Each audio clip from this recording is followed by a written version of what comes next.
Hey everyone, I'm Skull902. This is SuperChaosComms. It's not very active on this channel, but whatever. Fuck it. Hey everyone, SuperChaosComms. Oh It's my not god, very stream that. Sylv, you're gonna need to mute your video. Oh, just did. We should have explained that first. Oops. But yeah, it's first SuperChaosComms ever live stream. Pretty much my excuse to play Nintendo games live. Uh, but yeah, so we're just going on here right now. We're going to be celebrating a certain member of this chat's birthday here, Sylv, who turned 17 on Wednesday but requested a weekend stream, if I'm not mistaken. Sylv? Thank I you. mean, Sylv, are you with us? That way I can actually stay up late. Yeah, so that's Sylv. I'm also here with Symphonic-Labyrinth. hi guys! And today we are going to be playing Super Mario World. However, I would like to say first and foremost that we were either going to play Sonic Forces or Sonic Generations, but Forces just doesn't like my stream program OBS so much. And that's a real shame because Sylv and I came up with the dumbest shit Oh no. for the custom create a character. Oh no. Thank you. Hi, Lyra. I'm gonna do a bit of a description here for this character, and Sylv, if you could, please post it under the artist section in Sim server, or somewhere that might be appropriate so that everyone can see. But our In-game model myself, since I have the game, I think I'm just gonna post a picture of that since my art was kind of shit. The lighting was not the best. well, no, I mean your picture was also your picture was acceptable. First. Your picture was acceptable. Yeah, only acceptable though. No, you have to show them your drawing. Alright, I'll show them the drawing, but I want them to see the official character model first. All right, fair enough. So, Well, so we created this sin of a character, God. and As well, the character model. is everyone in the chat seeing it? Not yet. Actually, wait, did you put it in? I'll do. Oh, okay. There we are. What the fuck is that? Oh my god, what the fuck is that?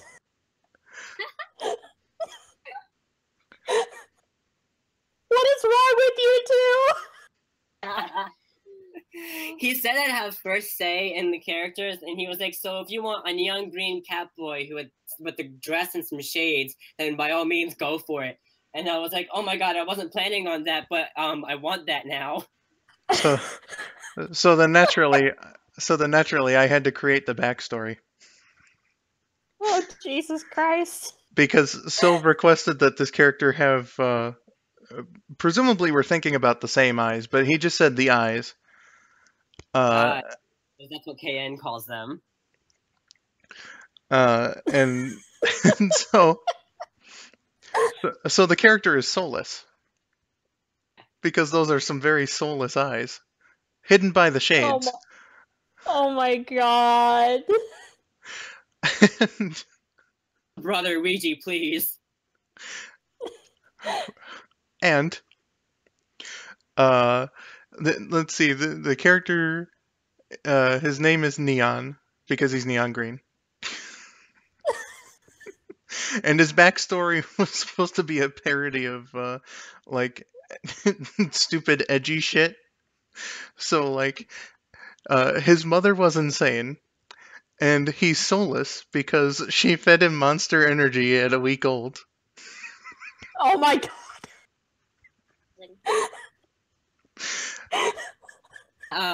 We have no idea really because he doesn't really have like a concept of thought really. He got most of his clothes off the side of the street, hence the dress. But my theory is that he's wearing the red mask because he can't. He just wants to hide his unsightly face because his mother couldn't stand what he became after she fed him that monster. Oh my god! That does kind of go against the sort of thing about him not being able to consciously think about anything. Consciously think for a bit after he transformed, but after like maybe like a day or two, he no longer had any concept of thought. But within that day, he got that mask, and he just didn't have any. He just couldn't seem to figure out why he should take it off, even after he didn't have any concept of thought.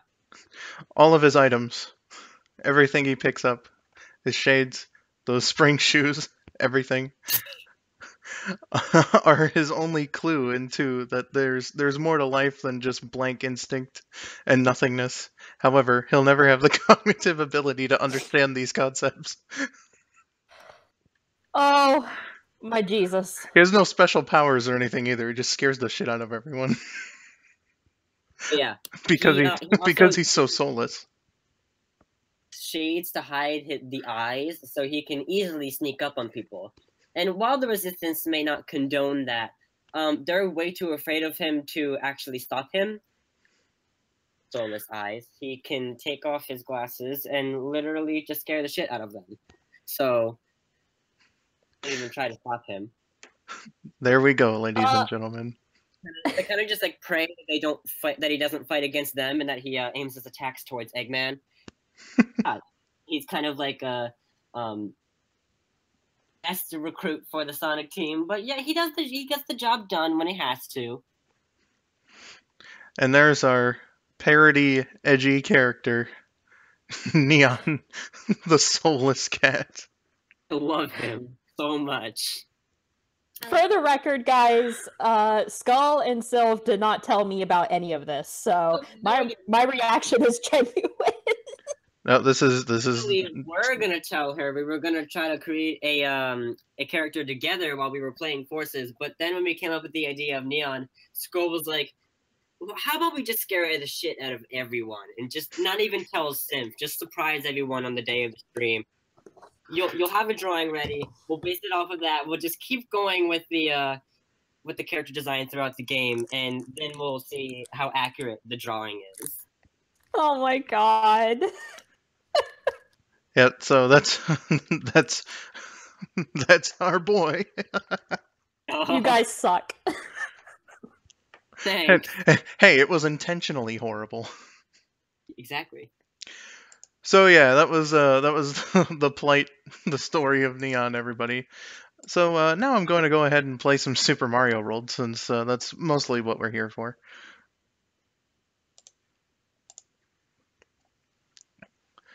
Either of you got any experience with Super Mario World? Nope. Oh, right. Yeah, Sim didn't really have... I do not care. Huh?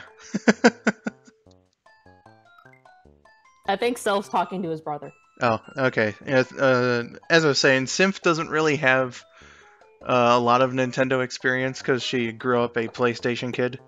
Unfortunately, lol. Yep. Shut up. Raised on Nintendo systems. I was raised on PS4. No, you were not. Yes, I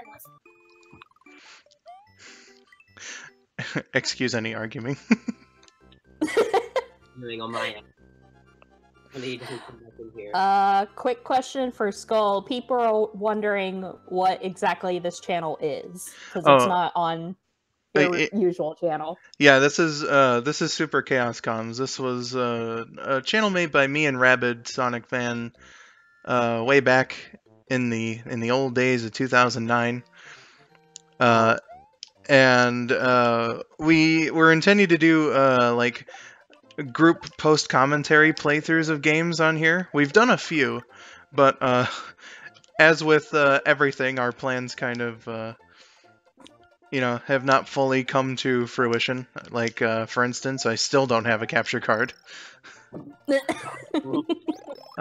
So it's a channel that I definitely want to get rolling, but haven't quite been able to. So this is a good way to do it because I can't stream Nintendo games on my other channel. So, and you know. My birthday's the reason why you're making this channel alive. Yeah, this is the very first one. Yay! So, yeah, just and I've wanted to play Nintendo games for a while. It's just, there's not a lot of them that I can beat. First of all, and the second reason is that on my normal channel, I just can't.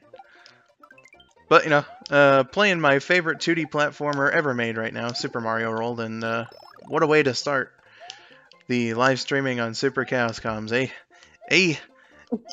Well, I hope one person agrees with that sentiment, but you know, whatever. I think I'm gonna go to the end of the third world on this stream, depending on how much time it takes. So yeah, just buckle back and we're gonna have ourselves a good time. Already beat the first level, so everything's all good. Everything's all good. This is going to be 100% run because I mean, why wouldn't it be?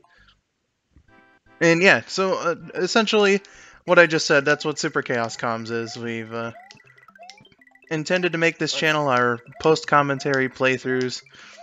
There's a few up, like Sonic. There's Sonic 1 for both the Genesis and the Master System, Super Mario Land, a couple others, I think. There's at least one more. But yeah, I'm also intending to use this channel as a source for Let's Plays of Nintendo games. So you'll be seeing like proper Let's Plays of this game and others at some point. I don't quite know. The first one of those will probably be Pokemon Gold Nuzlocke, because that's one I've been meaning to do for a very long time. I know a thing or two about Pokemon. I know enough to beat the first two Gen games, but everything Gen 3 and after is just a complete mystery to me. I have the entire type matchup chart. Forward and back. You know your matchup chart? That's very impressive because I was never able to remember those things.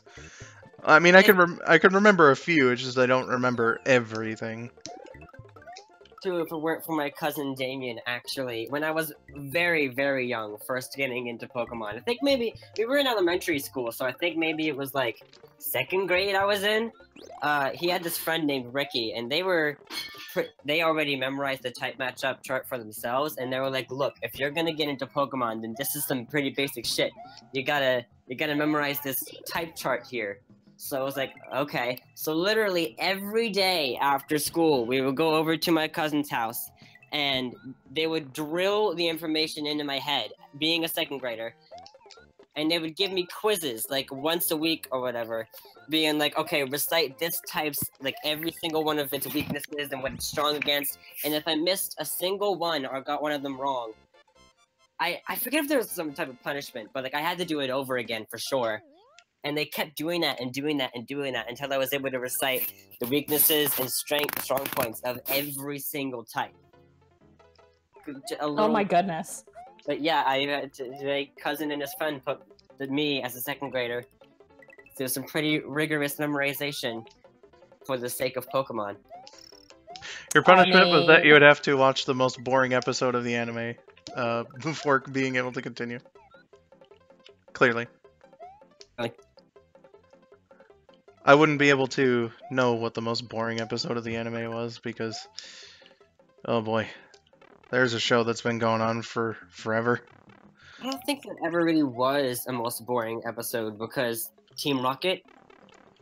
Well, you gotta figure that there has to be at least 1 or 2 or 5 episodes that are just fucking boring because, you know, it's one of those 40 episodes a year type deals, you know what I mean? Yeah. They've got to come up with filler for that. Though, and don't get me wrong, I absolutely love Team Rocket, but they're just complete and utter dunces. And when they knew what they were doing in the Unova region, I was so surprised and happy. I was like, oh my god, they're hustling. This feels this feels amazing. Especially if you look it up, the episode for Nimbasa City, well, the few episodes for Nimbasa City, they had everything covered, and they almost actually took over the entire world at some point in that anime. That to me was like, wow, Team Rocket has really figured out what they're doing. But then in the next region, when Kalos anime came along, they were right back to being dumbasses. And I'm just like, come on. The entire last region, you knew exactly what you were doing. What's the difference here? Was it like because you had a bunch of backup from the rest of Team Rocket? Now that you don't, you're just complete utter idiots? I mean, they were smart themselves, too. Sure, they had Giovanni behind their backs in the Univo, but, like, figure out shit for themselves? It was all the rest of Team Rocket's influence. Listen, if Meowth, a Pokemon, can figure out how to fluently speak, I'm pretty sure a decent enough plan to not constantly get zapped by Pikachu. This kid is 10, and he's constantly got some sort of random girl who's probably crushing on him following him, along with, like, a gym leader. And, like, the gym leader never even does anything. That, like, Rock did some shit, but, like, Simon did nothing. Katie can vouch for this. And Clement probably had a crush on him, too. Like, honestly, they do nothing. It's all office work, and then the girl cheering him on while they figure out how to take care of his baby Pokemon. Was Silent the one that was voiced by Jason Griffith? Was he? I don't know. I'd have to look that up. He was the green-haired one in the Unova region. Hold on. I'm fairly certain he was voiced by Jason Griffith. If he was voiced by Jason Griffith, I don't know. I'm probably gonna die laughing. There was actually the Sir Aaron, I think his name was, in the Lucario movie. That Rabid Me, and he was voiced by Jason Griffith, right? And like he started out the movie sounding like Shadow, and like every line he would progress more towards Sonic until like by the end of the movie he was sounding like Sonic. Oh wow, that was a dumbass decision for me. But I can recover. Anyway. I found that amazing, that his voice just kind of changed like that.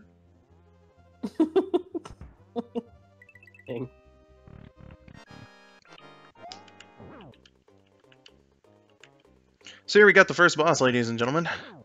He's pathetic.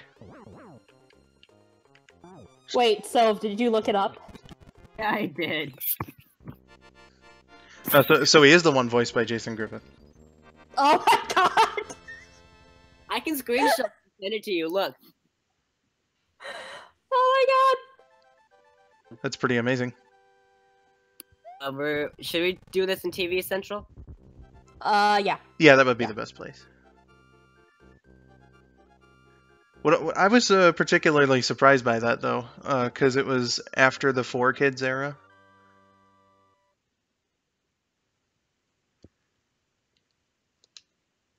So it was like, you know, all the 4Kids actors were replaced, but I guess Jason just auditioned for it, and they were like, yeah. I'm Jason Griffith. Sorry to abandon you, Yoshi. Yoshi. But I need this cape feather. Well, I suppose I don't necessarily need Yoshi to use the cape feather, just... Isn't there a glitch in this game? Well, not a glitch, really. Well, just you can use the cape feather in this game to just fly over the entire level for every single fucking level.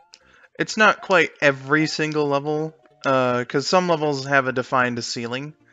So it's like very hard to cheese the level like that. But some levels just let you just completely fly over it.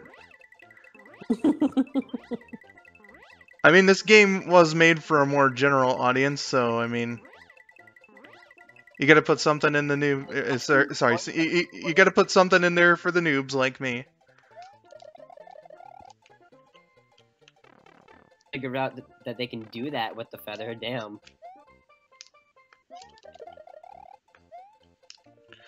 Yeah, the feather's a very powerful thing in this game. It's a lot better than the raccoon tail in Mario 3.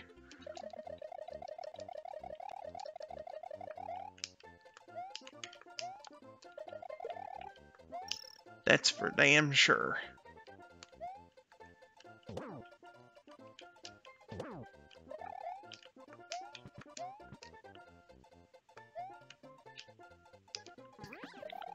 Here we have a secret.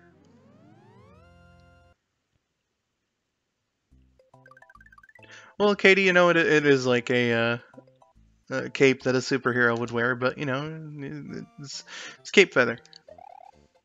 Well, the item that you grab to get said power-up is the cape feather anyway. I suppose the cape would just be the cape.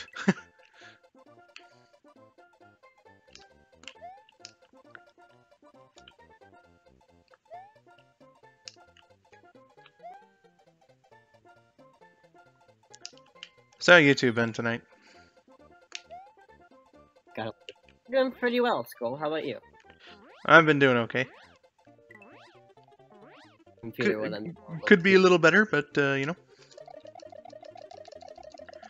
Now, if you're wondering why I'm doing the level again, is because, there's 2 exits, sometimes even 3 to some levels. And so, since this is going to be a 100% run, I, you know, figure gotta show them all the endings and whatnot and shit.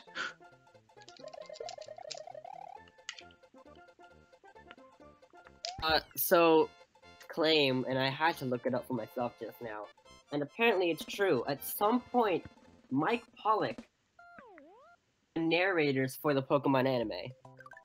Yeah. That one didn't surprise me so much because I think that he started doing it when the 4Kids era was still going on. And I guess there was some kind of dispute with the original guy or something. I don't know. Don't quite know the circumstances of that one, but whatever. It's certainly not like Mike Pollock doesn't have the voice to be a narrator. We definitely could. Eggman, just narrate the Pokemon anime for an entire series.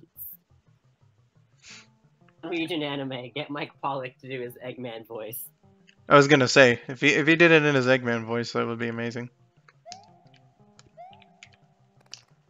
Okay, my friend and I were at a convention last year, Too Many Games.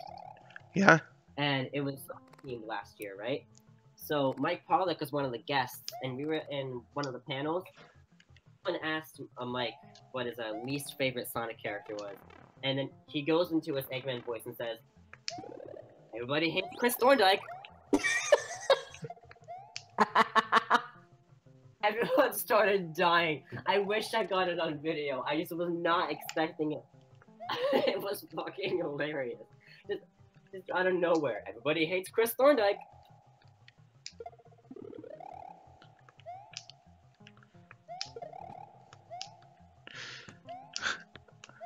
I'm sorry I didn't hear most of that. I'll repeat it then for you, Skull. My friend and I were at a convention called Too Many Games last year. Right. Sonic themed, so of course they had Sonic guests, and Mike Pollock was one of them. So my friend and I were at this panel that Mike was in, and one of the questions asked from the audience was, what's your least favorite Sonic character? When it was Mike's turn, he went into his Eggman voice and said, "Everybody hates Chris Thorndike." Right, okay. That's a good one. That's a good one. I like it. Fantastic. I remember seeing like a couple pictures of him from that event, and I was like really surprised with the way that he looked, because I didn't think Mike Pollock would be the kind of guy to wear like a metallic purple silky shirt.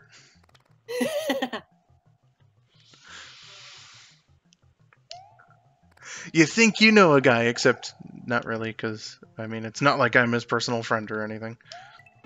You know what I'm really sad about, though? I had him sign my pass for the convention, and it was the final boss pass, so it's basically a picture of Eggman. So it was perfect to get him to sign it, right? Yeah. Was the material that the pass is made off of made it so that the Sharpie faded away after a while. Oh, so you got his autograph, but it just dissipated. I got his autograph, and I didn't think to get it on a actual piece of paper, so it's not like I even have something. So it's just not there anymore. Not anymore. But I did when I was there. I got some pixel art of Tails, and I got the lead singer Johnny of Crush 40 to sign it. And Presumably that hasn't been lost to time then. because that doesn't fade. I'm really disappointed about the Mike Pollock one though. That one was. Oh yeah, I would be too.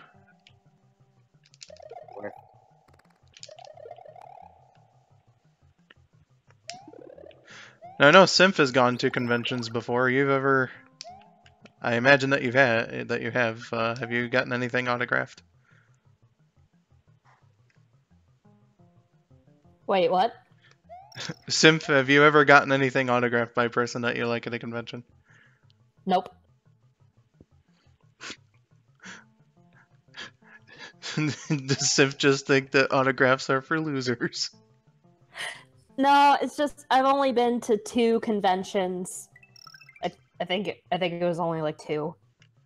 And like I was extremely poor at the time, so I couldn't afford all the extra stuff. Plus, I didn't know like any of the guests for these conventions, so I was just like, whatever. Ah, okay. Makes sense to me. Alright, so I have over 100 bonus points now. For every 100 that you get this neat little bonus game where you can earn extra lives and whatnot. It's pretty neat. Now, I've already failed to get every possible life that you can get in here, but I'd say, let's see, how many is that? 4? Yeah, that's a pretty good number for doing this game. Yeah. Yeah. Angle to actually get the signature in view. What's that, Self? Can you not see the stream? I'm just trying to take a picture of my Tails pixel art, but where Johnny signed it was on the base of it. Oh, okay. I had to take a picture of it at a weird angle is all.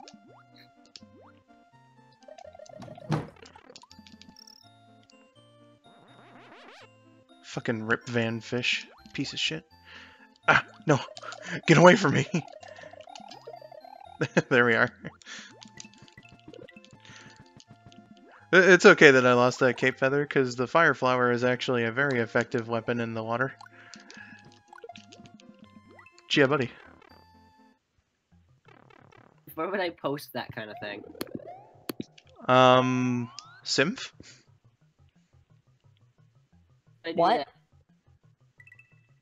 Would I just post in a random, I assume? Post a picture of my signed Tails thing? Yeah. Gaming or something. I'd put it in random.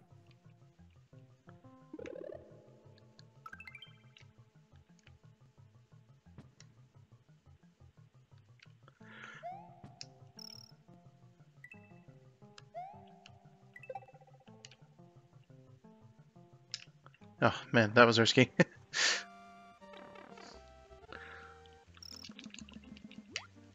Well, that's some neat shit you got there, though, Sylv. It's too bad about that Mike Pollock autograph, though. No. Where I live, there's not many conventions I can go to that are Sonic related every year, so like, can't just other one at some point. Fucking East Coast. Yeah. Yeah, it really does bother me that like all the Sonic specific conventions are based in California, because like there's you know, Sonic fans that are not in the West Coast, fuckers. Just have them all over the country, honestly. Or maybe they could rotate within the years. Like 1 year they do it on the West Coast, and then the next they do it on the East, somewhere in the middle, and they just rotate.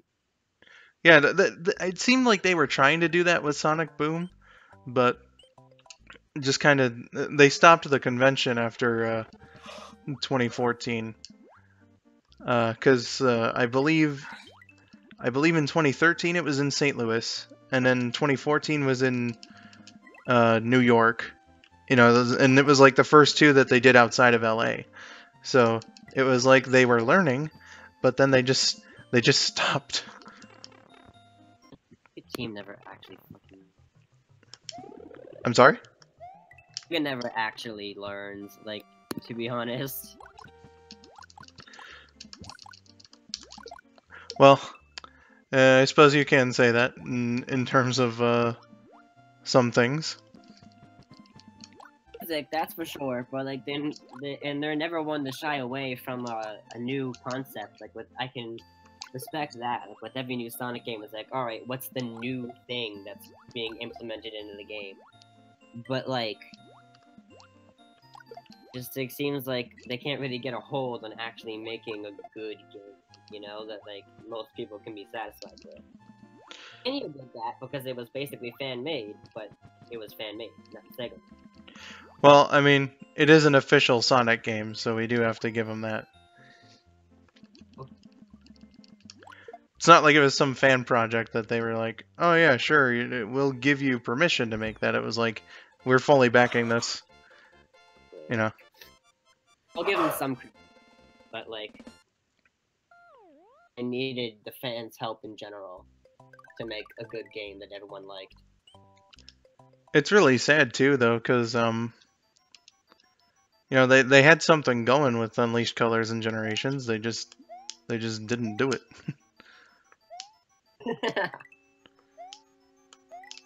Her colors to which Sadie hates that people do. But how did people hate Unleashed again? The werehog thing? Unleashed is like a polarizing game. You get a lot of people who say that only the daytime stages are good. I don't think I've heard anyone say that only the nighttime stages were good. But like, in my personal opinion, it's like the daytime stages are good. There are good nighttime stages, but it's not perfect. But overall, I think it's a very, very good game. I wasn't old enough to actually get games by myself when that came out. Now I am, so I get every new Sonic game I can.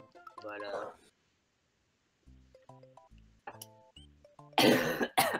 oh, that was... You alright there? Yeah. Been like this since Friday, except it was worse then. I can actually talk, let alone sing. Well, it's good that you can talk now, though. Like Satan whenever I tried. I don't.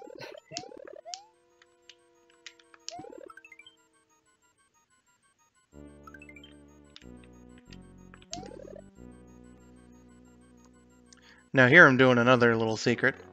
Oh, son of a bitch. Go Mario!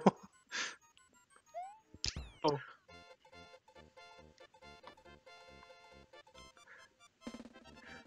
Figures I'll end up with exactly 99 points on the bonus scale. Ugh.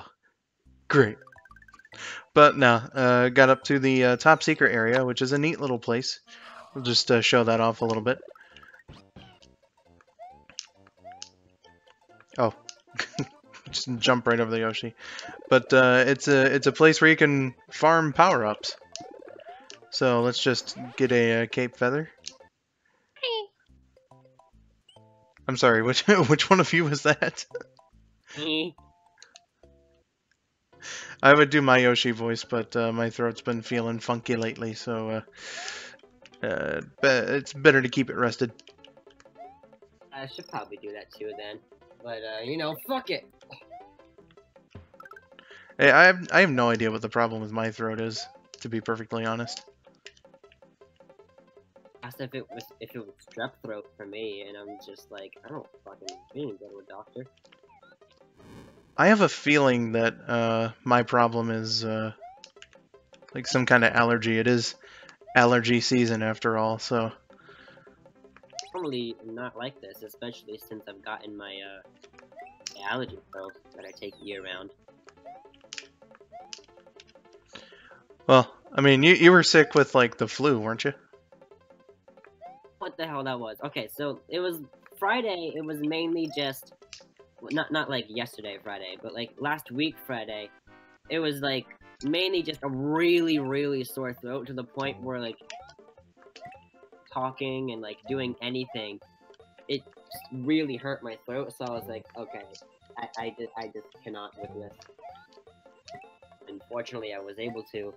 And then over the weekend, it wasn't as severe. It was just a little bit sore.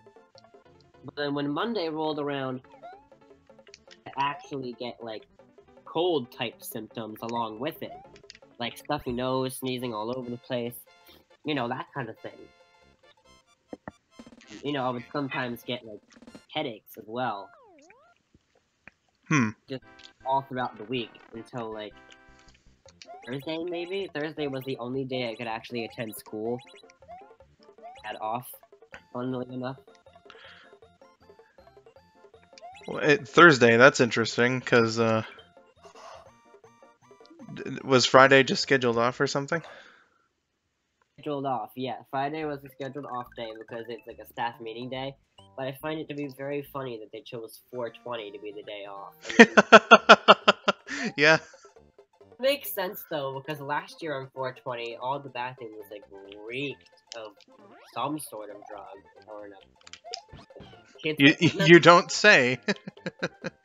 high off their asses in my school, like whether it's 420 or not, but they were especially high off their asses on 420 last year. So maybe that's why they decided to have the staff meeting today on 420. Okay, we know all these kids are gonna do drugs, so why don't we just give them the day off?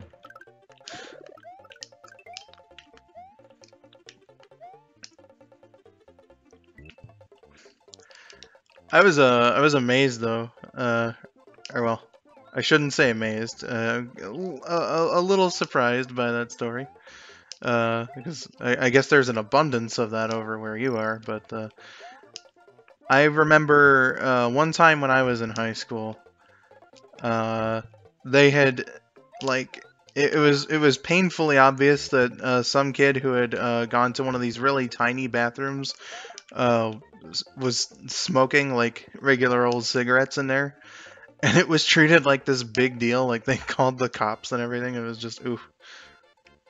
Oh god.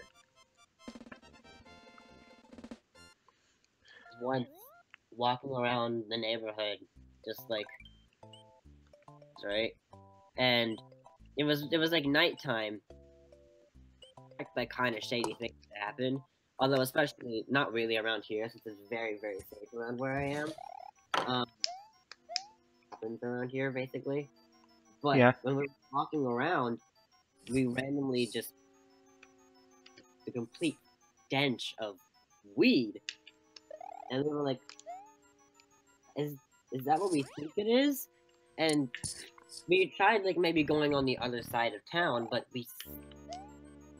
like the entire town reeked of it, and we were just like, what is happening? Like, we don't see anyone smoking anything around here. We don't see anyone's windows open with smoke coming out of them that could imply that someone's smoking inside.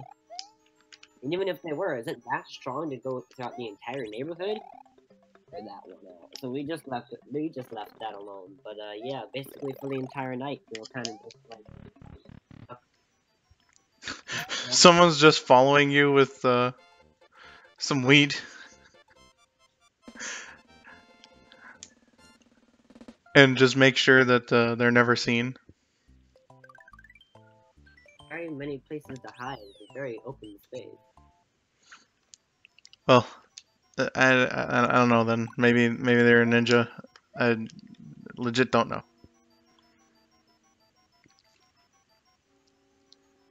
your friendly local neighborhood weed ninja. Well, of course. Doesn't everyone have one?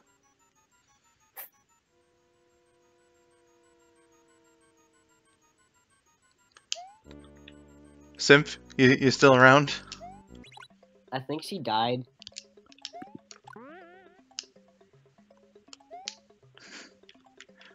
That'd be unfortunate. It would be unfortunate. Symph, don't be dead.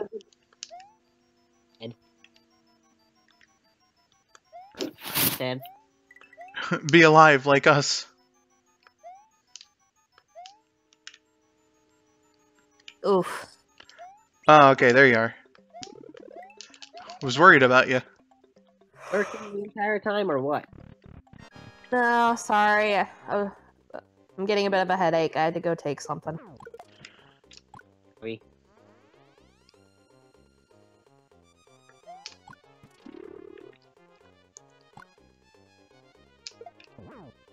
I didn't hear the story about my local neighborhood weed ninja. No, I was listening. I just, yeah, Just got a headache. yeah. I'm sorry for you, Symph. It's okay.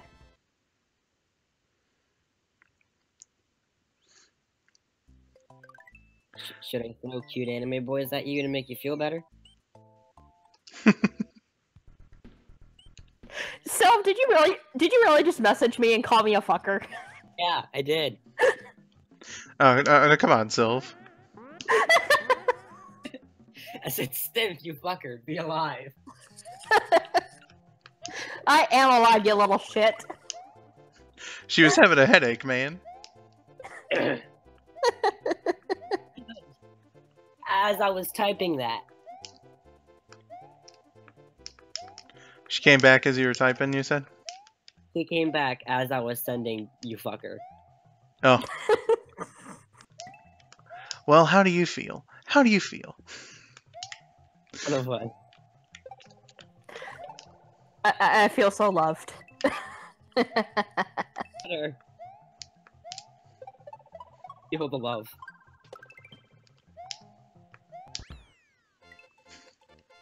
Feel the love, Symph, our server queen. Wait, what? I don't know. I don't even remember when I started saying that. I've just called you server queen a couple times because you own the server.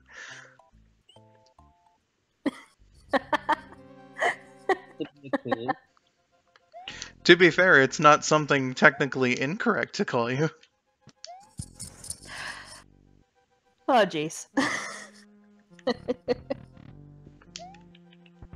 Oh man, nearly got fucked by that fucking thwomp right there. I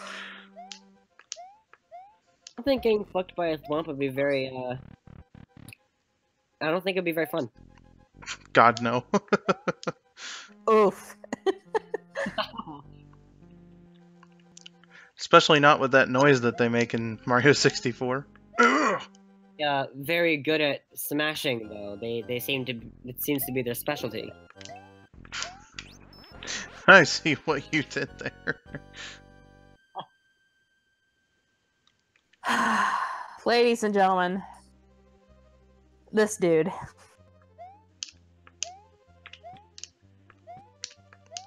Well, I kind of said my thing semi-innocently. And Sylph had to bring up the whole subject of, that. It's all the birthday boy. Oh, Well, I say the birthday boy, but his birthday's not until next week. But whatever, we're celebrating it today. Yeah, boy. point we can actually do forces. Make that, make neon. Oh, I'd love to. Ah, son of a bitch. Fucking dry bones. Piece of shit.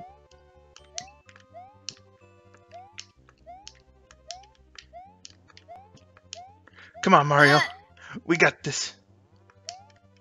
Come on, Myro. Oh, whoops. Okay, Mario. Never mind about that one time. It was a bit of a mistake. You know, it's just a weird thing about forces. Oh, God damn it, Dry Bones. You know what? You know what? No, I have to retaliate. There. Fuck you. Oh, yeah, I think I'm a few seconds behind. Shit.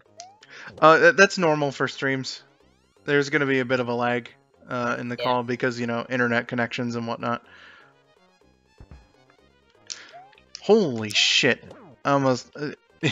it just didn't register my jump for some reason, and I almost fucking died. Not been good. No, that wouldn't have been good at all.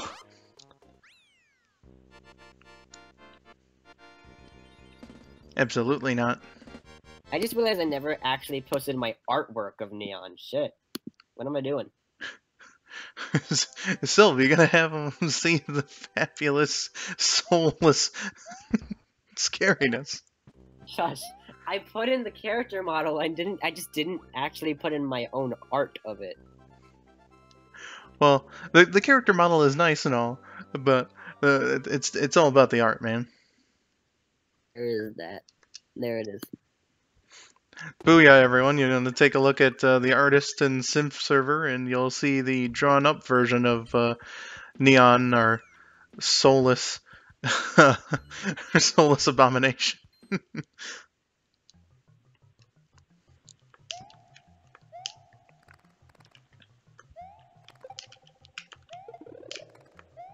we go.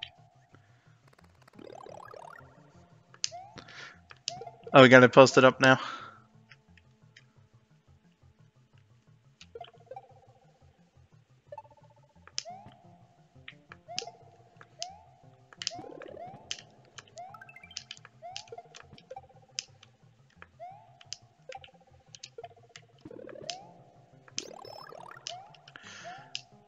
Good. So yeah, now we're in the Vanilla Dome, and I think I'm like, depending on how long this takes, I think we can see World 4 tonight, because I've been going through this fairly quickly. Yeah.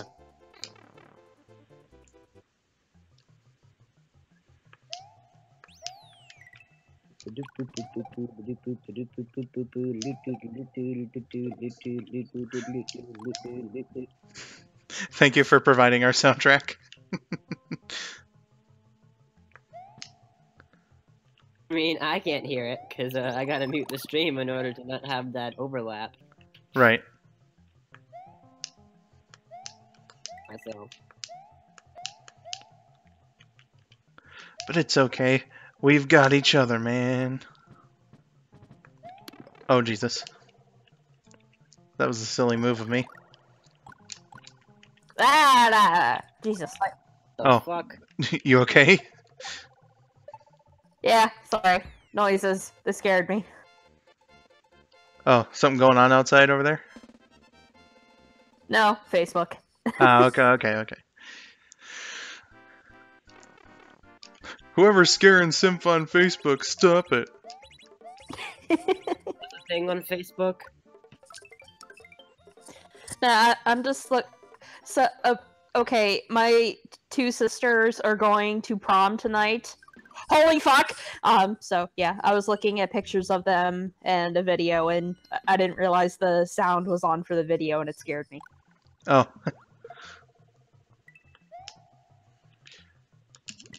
R.I.P. Simseers, even though she's completely responded to us and thus has shown us she can hear.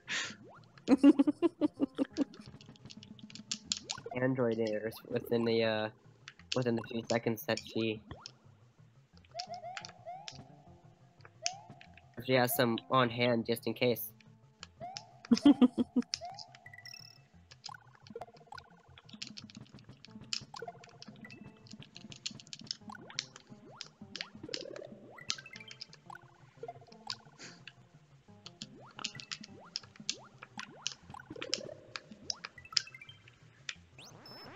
So, everyone having a good time? I hope so, because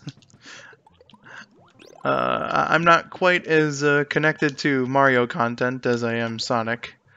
So, Even though it was raised on Mario, really. My dad used to work at a Nintendo store.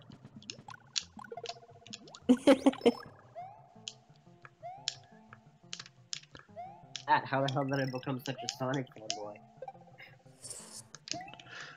well, I prefer Sonic of the two series, but I was a Mario fan first, so it's not an alien thing, at least to me. In live on it.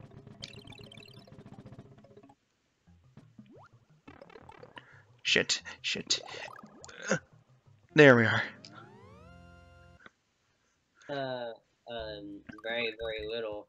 I had a GameCube, and the main games that I had for it, mainly Mario games, Mario Kart, Smash Bros, and Mario Sunshine and Animal Crossing. But I did have 2 Sonic games. I forget exactly how I got them, but Sonic Riders and Sonic Heroes.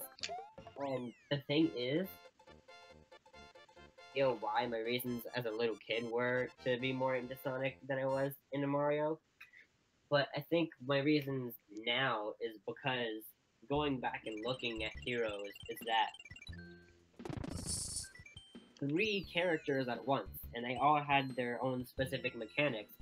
And it was different from a Mario game where it was just, oh, go save Peach. Like, with every Mario game, it's like, oh, this is just another Mario game. But with Sonic, it's always, alright, what's the new thing that we're doing? Interesting. And the characters actually have, like, personalities that you can relate to. I mean, the main female character in Peach, and she falls into that damsel in distress category. I like that kind of character because, honestly, to me, that's kind of demeaning. You know what I mean? Yeah, I've never really personally seen that sort of plot device as demeaning, because like Isn't the right word, but it's more like because Peach is so popular, big influence on the girls that the girls that play the game, and they would be like, oh, this is what girls are supposed to do, wear pretty pink dresses and call out for come save them. You know what I mean? yeah, I don't think media is that influential in that kind of thing, personally. Someone's personality is going to be, entirely dependent on who they grow up around, not necessarily what they take in my opinion. It can definitely play a part, and because Peach is generally the only female that they pay attention to, because for some reason Daisy doesn't exist for her one line of Mario Kart, the Mario series really has 4 females, since no one pays attention to Daisy. But Rosalina's popular. She's a badass, though. But until Rosalina, it's Peach. And if Peach was all, like I said, she's all like, oh, pretty pink dresses, let me bake a cake for Mario, give me some Bowser, Although I will admit, she'll kick your ass in any side game. Yeah, there's more to Peach than what the main series would have you believe. They play against her in like Smash Bros or like the Sluggers or anything, she'll fucking kick your ass. Exactly. That's so frustrating. It's so frustrating to me because she's like, Mario, come save me, and then whenever you go different games, she's all like the worst character you could ever be pitted up against, and you're like, what the hell do you do in that cage when you're with Bowser? Hey Bowser, can I come out of my page so that we can fight to the death on Final Destination? Hey Bowser, can I come out of my cage so we can play a game of soccer where we can almost die from the PSI of these kicks? Can I come out of my cage so I can play some baseball and hit a home run with your skull? Like, to be completely fair, Bowser would be stupid enough to do that. He probably would be. But like I was gonna say earlier, with the female characters in Sonic, you know, Amy. Sure, she pines after Sonic, but she actually goes. She was really only kidnapped like once, except for like Sonic Boom. Okay, then maybe like twice. I'm thinking like 4 times. She's very athletic. She can handle herself in a fight in the main games as well. She's got her hammer. She's feisty. She's a great leader. She's just an all-around great female role model, actually. As a kid, she was my favorite character as a kid. Why Daisy was my favorite character as a kid, because she has a very similar type of personality. Feisty, very good at stuff, being able to hold her own, was only kidnapped once. Peach, for sure. Rosalind was only invaded once. I'm sorry, you kind of cut out there in the last sentence. What was that about Peach, you said?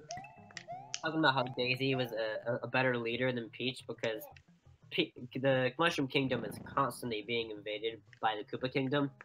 While Sarasa Land over there invaded once. Well, that's not necessarily a measure, I think, about how Peach is as a leader. I mean, everyone in the Mushroom Kingdom seems to be happy. Oh, true. You know, it's all surprise attacks. And maybe they should figure that Bowser is gonna surprise attack them.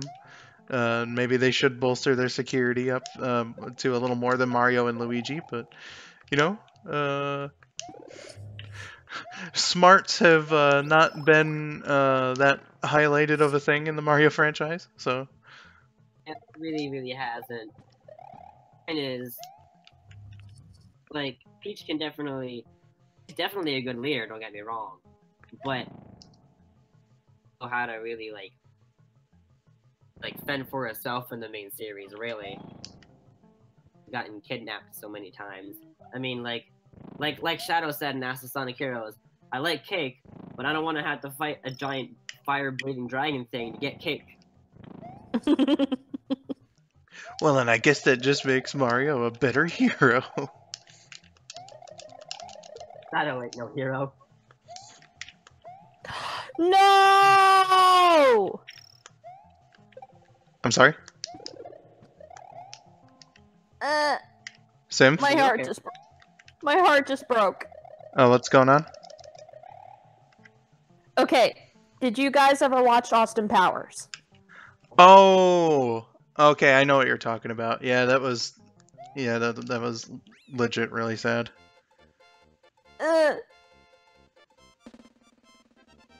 I found that out a bit ago, and Rabbit and I were talking about it a little bit, and I was like, man, that's... Meanwhile, I have no idea what you're talking about. I'm probably too young to understand. So you've never seen Austin Powers? Sylph probably never grew up with Austin Powers. I did not. I mean, I didn't watch it until I moved in with Tori, so... Oh. Yeah. Anyway. Oh, wow, that was a really stupid-ass death that I took. Go on. Anyway, so for those of you who have watched Austin Powers, if you remember Mini-Me, the actor that played him has unfortunately passed away. Yeah. No! There's some stuff. It's still sad that someone died. Yeah. I loved Mini-Me. He was hilarious. I'm sad now. Big. But, Katie, Kim Possible? Perfection. Greatest female role model ever. Best show. If you disagree with me, then, I don't think we can be friends anymore. See, I'm gonna have to disagree with you on that one. Because I'm, you know, maybe I'm just some prude, but I've never really understood the mentality of fictional characters being like role models or something. Because, like, you know, if kids If kids are gonna have any role models, like, shouldn't it be their parents? That's just my take on that. Yes, but then you also have to have some sort of outside source to be a secondary role model because, you know, no one's perfect. So you gotta have some sort of, like, Oh, really. man, I just made 2 really stupid-ass mistakes. This level has never been kind to me. You know what I can actually back this up with my own experience in school. Tails. He's my favorite character because he means a lot to me because of what he did for me as a kid. His Well, I'm story- not saying that it's, like, stupid to be able to connect to a character, but, like, it seems like the whole thing about, oh, kids need a role model and whatnot for with fictional characters just kind of seems like a cop-out for like, you know, having some actual responsibility and whatnot. Yeah, I mean, I can get that. Like, you definitely shouldn't just be relying on fictional characters as your role model. Definitely look up to someone in your real life, too. Like, some people just don't have the luxury of being able to look up to people in their real life. Like, some people's parents and, like, adults around them may not they are, or, like, may treat them very poorly. So it would seem like they wouldn't be the best role models for, you know, the child. So they'd have to go to other medias to try to get that kind of role model that they need. And fictional characters tend to be the ones that kind of thing for those kinds of people. Well, right, that's not to completely ignore people who don't have very good home lives. I've just never been able to understand the fictional role model thing, and I guess we'll just have to agree to disagree on that one. I think we will. But like I was saying with Tails, you know, with his story being like bullied all the time, but you know, he would always like, he got through it, came out on top, and you know, always working with Sonic, like the best hero in the world or whatever. Really helped me as a kid because I was very shy as a kid, and like for being the smallest kid in class. Not to mention, I can't really remember, but I was probably a dunce too. I was most likely a dunce. I mean, like, if I was concentrating all my time on memorizing the type matchup and I couldn't even do that, then I was probably an idiot. But because of the fact that I was always teased as a kid, seeing Tails' story really did help me in my later elementary school years when I could actually comprehend that kind of thing. Helped me to try to be my own person and to actually stand up for myself. Like, I would always rely on other people to do that. Like, I somehow was able to become best friends with the bully in the school. And, you know, if anyone tried to mess with me, they'd be messing with the bully too. But I didn't like that because I didn't condone. Like, I would always try to even out the person I was friends with. And it would eventually break ties because of our differing and stuff like that. But Ow. actually become my own person and find the right crowd.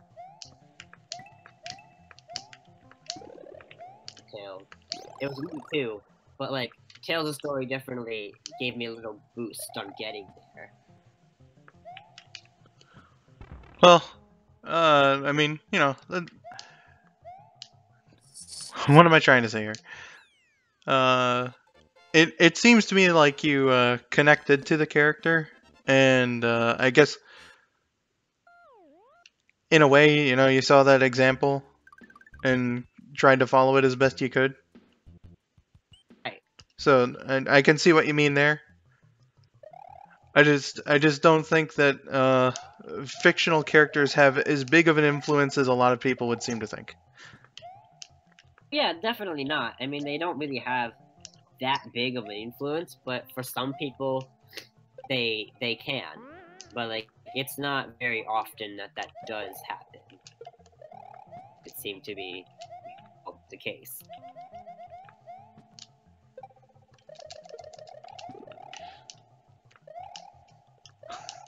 very few who actually had that, who had actually kind of had that kind of impact on.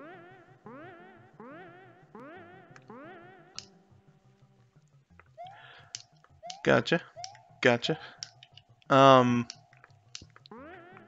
Wait, why am I carrying that spring?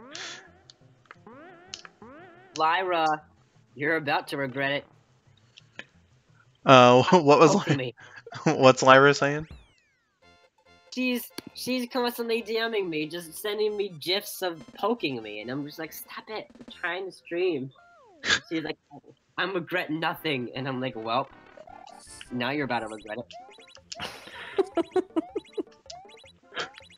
Can I just thank you for using the pronunciation GIF, because that's how it's supposed to be said? Supposed to be said. I was talking to one of my best friends, actually one that I really, really like, Spec.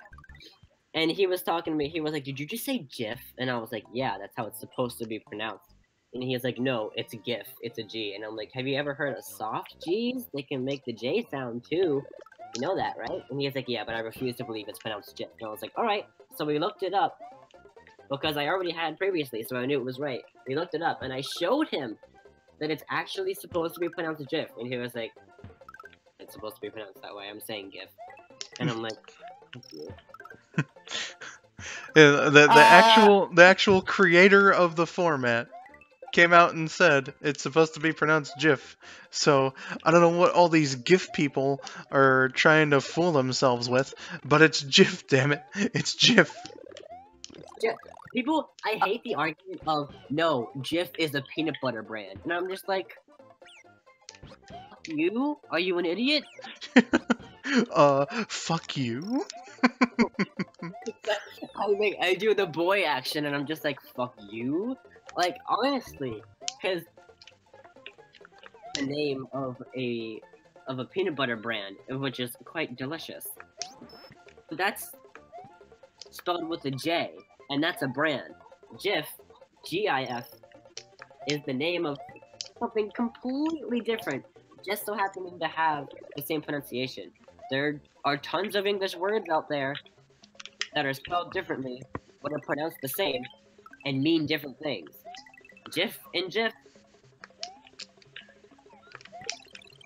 I'm sorry, I'm with Spec on this one. I refuse to call it GIF. Well then, Symph, I shall now make a sad face in real life, even though you can't see it.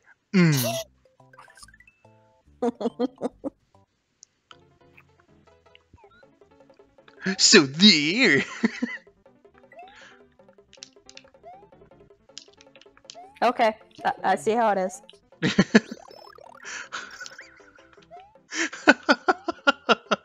Nothing in a GIF is no good. Can we just have Adventures of Sonic the Hedgehog and just Jaleel White and have him say that? Because that sounds beautiful right there. I think it would, but I have no idea. I'd have to watch an episode real quick to remind myself exactly what he sounds like. No, I mean, like, actually contacting the real Jaleel White and bothering him with this stupid thing. Well, Skull! What's wrong with you? I don't know. Bother KN and the Team 182 staff. Well, it makes me think that we can bother an actual... Bottle? What? Me. Yoshi! Go, Yoshi! Go, Yoshi! Go, Yoshi! There we are. Go, Yoshi, go! Run from the spiny fish! Ugh. That was not a very good performance of that level. Oof. Yep. Goodness gracious. Can I ask you something? Me?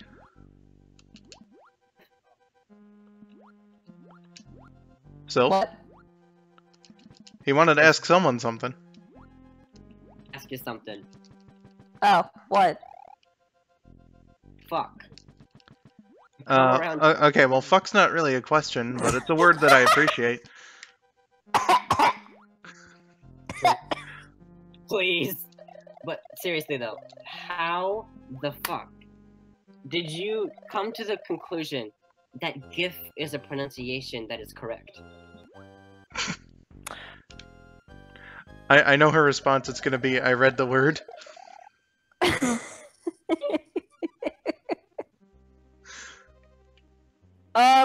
Skull is actually slightly correct in that, Am I? but Came out and said it's pronounced GIF. What made you still believe that it's pronounced GIF? there's actually an argument that I read for it, if I can find it. My god, this is what we're doing on the stream here today, ladies and gentlemen. The debate settled once and for all. This to the creator. Post it on YouTube, get all the views. Make sure everyone knows. This will be our... Give me a minute. It'll take me a minute to find it. Contact KN, put it on her channel, be like, everyone in the Sonic community, this is how it's supposed to be pronounced. Oh, Fuck fuck. off. I hesitated there. Oof. That wasn't fun. Now I have no power-ups. Go on. The article that she has for an argument about why GIF could possibly be correct when the creator himself said it was GIF. I don't fucking care! Oh, shit. Ah, shit. Where the fuck is this thing? I shared it on Facebook a while back, but I don't know how long ago it was. Maybe you should have saved it then. What? Good.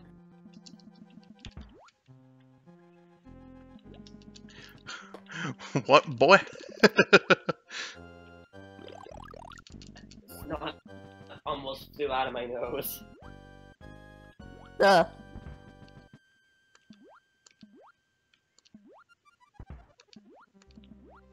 Seriously, where the fuck is this?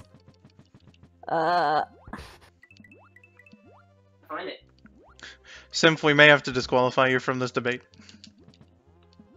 It's a valid argument. Within 10 seconds, you were disqualified.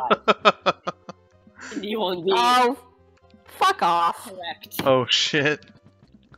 I will not. How about you do the fucking of the off? Oh, shit. Explain to me how I would possibly do that. Here's what you do. You take the off, right? Paper. And, you do some, what's the word called? Origami, right? You do some origami. Make it into something that you can, possibly use for, you know, and then just go at it. Just go at it. Can we not? Very vague about it. She asked, so.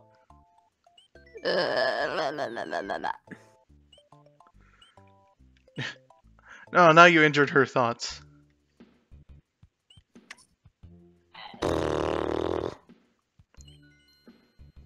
It's okay, Symph.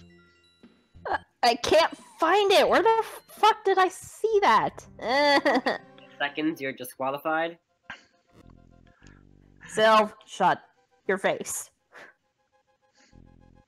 Even though it's technically not right, I will still respect your decisions to pronounce it in that particular way. Yeah, fuck. Ah, no, Magic You Koopa. said opinions today. GIF, not liking breakfast food.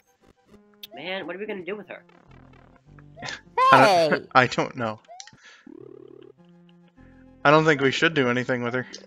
Have any other confessions since?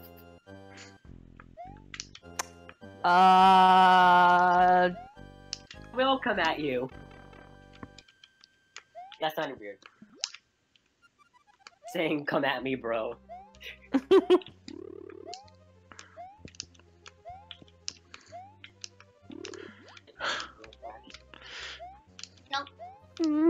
I still can't find it. What the fuck? Ah, damn it. Okay. Oh, I died anyway. That's that's wonderful. Oops. Come at me. No, shush. All right, let's get some. Oh wait, no, I don't want to abandon Yoshi.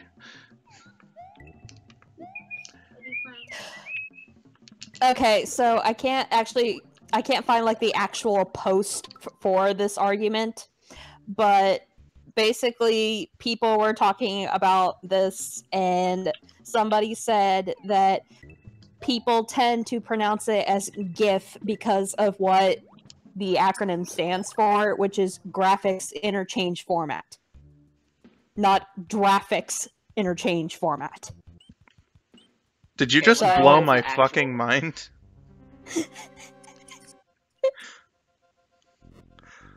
I thought people would just read the word and just make an assumption about how it's supposed to be pronounced. I mean, some people do that, but this is actually like a legitimate reason for why some other people pronounce it as GIF instead of GIF. I If mean, people would actually give me the argument, I would accept that they pronounce it that way. But Speck, on the other hand, was just like, no, peanut butter is my argument, because Jif. No, I'm not gonna respect the fact that you pronounced this word wrong because you think it can't be pronounced the same way as a peanut butter brand. Oh, jeez. I'm sorry, Sylph, but yeah, that is Yeah. that is my main reason for why I pronounce it GIF and not GIF. oh no. At the Speck, I'm like, I cannot respect you for that argument, but you're lucky I love you.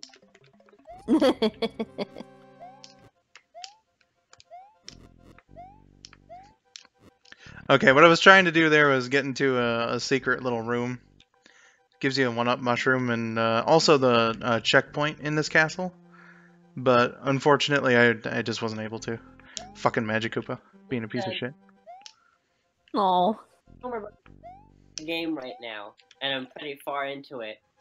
And he says, this is why I hate you, because you're far in the game. And I'm just like, well, maybe if you actually played the game yourself, you would be farther in it, and then you wouldn't have to hate me so much.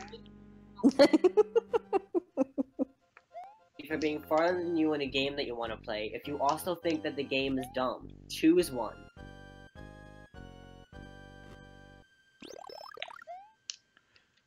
Got it right there, Sylv. I know you.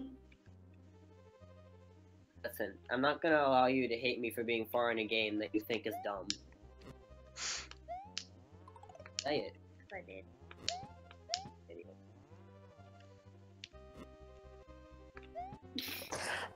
shit. Cat's doing something. There's I guess you could say that, Skull. I kind of forgot that I shut them in the bedroom a little while ago. Oh. So I need to go let them out. Yeah, I'd say. I mean, they haven't been in there too long, but I don't know what's going on in here. What the fuck did you guys do? What do they do? Oh my god. Tori is going to kill the pair of you. Did they go to the bathroom all over the place? No, Tori has a stack of movies and stuff next to his TV, and Oh, they destroyed him. they knocked some of them off the stack, so... Oh. Any of them? Did they like actually destroy any CDs? Doesn't look like it. No, looks like they're okay, so... What the fuck is wrong with you two? Fuck. What? Wow, this castle's really kicking my ass. Yeah.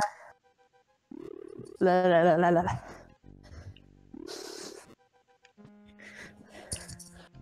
Xbox One is better.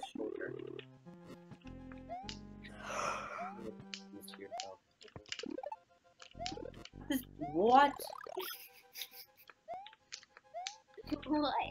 I cannot comprehend it.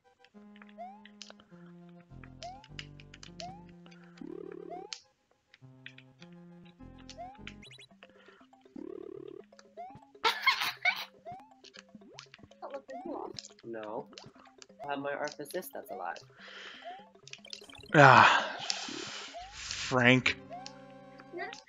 Oof. Frank. I'll say that instead of fuck sometimes.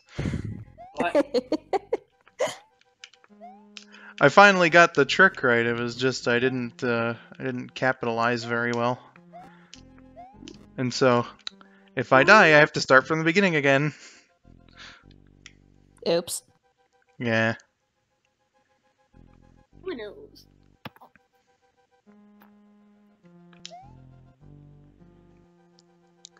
Not in this game, Katie. It's just Magikoopa. Kamek is a specific Magikoopa.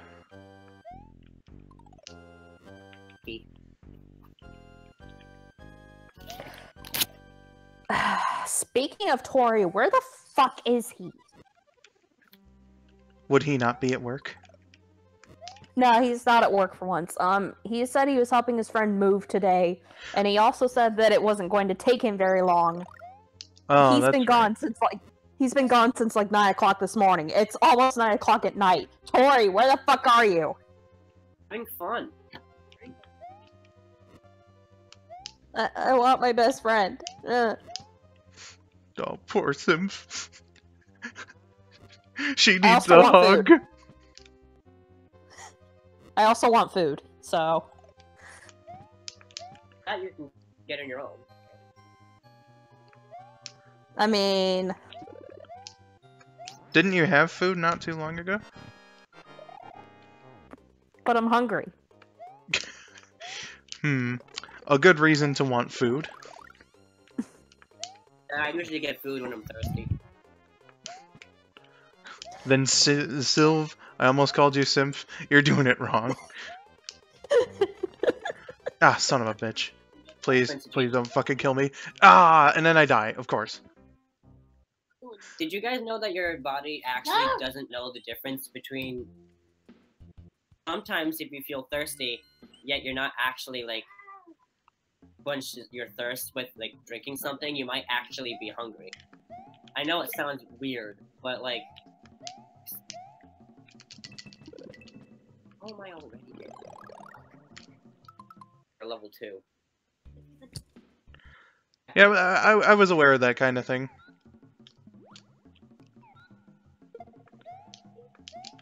How about you, Symph? Yeah, I knew that. Tori and I were talking about something like that not too long ago. Maybe you're actually thirsty then. I mean, I am kind of thirsty, but no, I still really want Wendy's, so I'm waiting for Tori to let me know that he's finally on his way home.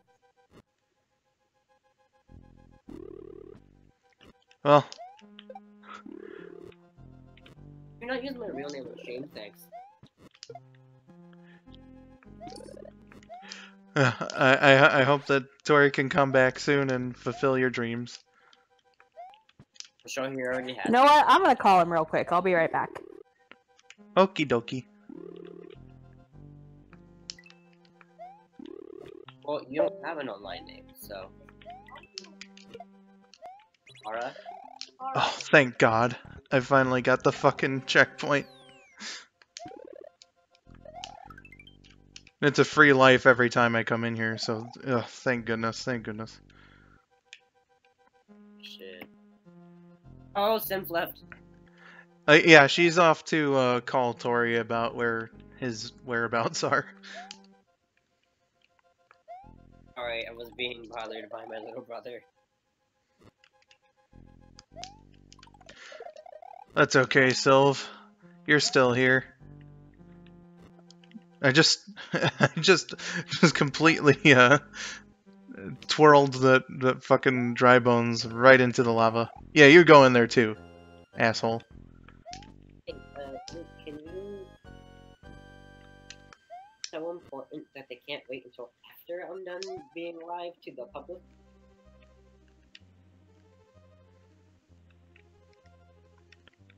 Everything all right, Sylph?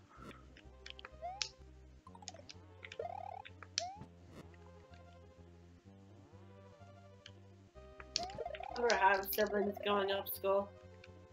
I'm sorry? Do you have any siblings? Oh, yeah, I have siblings. They were all born relatively close to me, though, so, I didn't have a lot of, big brother syndrome, I guess it would be. Oh, why do I always miss the power-up? Son of a bitch. I mean, you know what? At least I got that checkpoint. At least.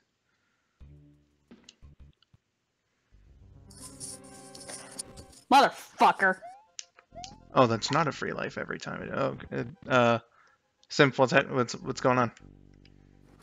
His phone's off. Oh. That dastardly bastardly.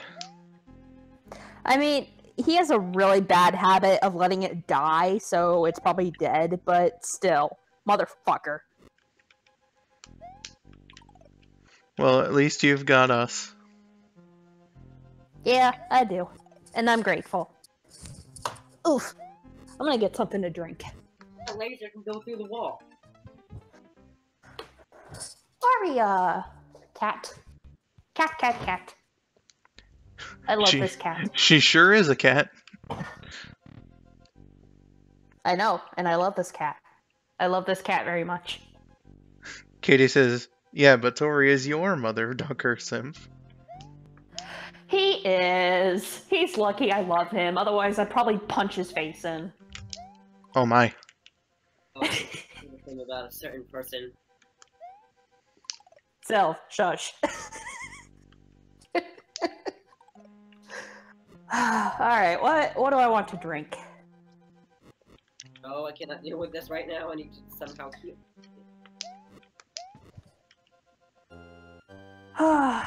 Do I make myself an alcoholic milkshake, or do I drink something else? Dr. Pepper again. Dr. Pepper. I've already had like 2 Dr. Peppers today. I need to conserve my supply. Decision. Ah, Maestro. The other birthday boy, except it's not his birthday anymore. No. Oh, that was yesterday.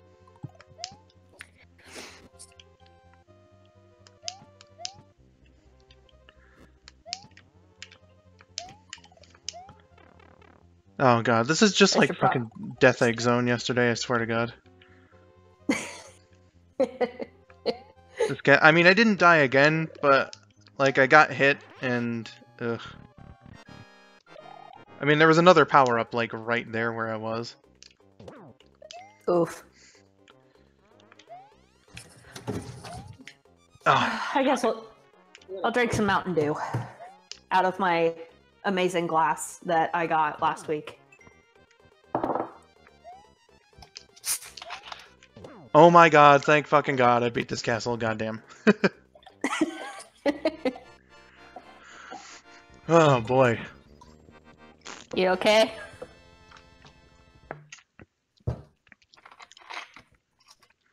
That was something that took entirely too long. Do. But we've only been going on for an hour and a half here, so I am going to do World 4. And then I think we're going to cut it off there as far as gameplay is concerned. Okie doke. Yes. Oof. Where is my coaster?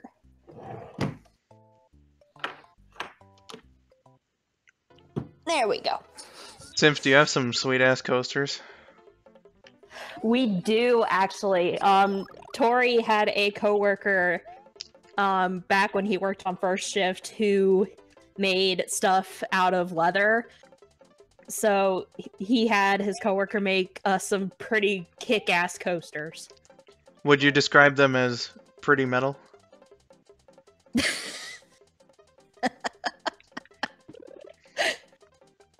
God damn it, Skull. I mean, that sounds awesome. Leather drink coasters? I mean, holy shit.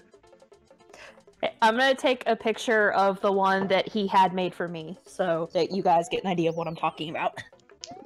Please do. Alright, this is one of these nice little Yoshi sections. It doesn't matter whether you fall down this pit here or not. It beats the level for you, so no matter what happens to me, I'm guaranteed to win. A couple levels have this. Some don't. Or, well, most don't, I should say. This is pretty much just a test to see if you can get all the other dragon coins, as they're called in this version of Super Mario World. Alright, I'm gonna post it in the server.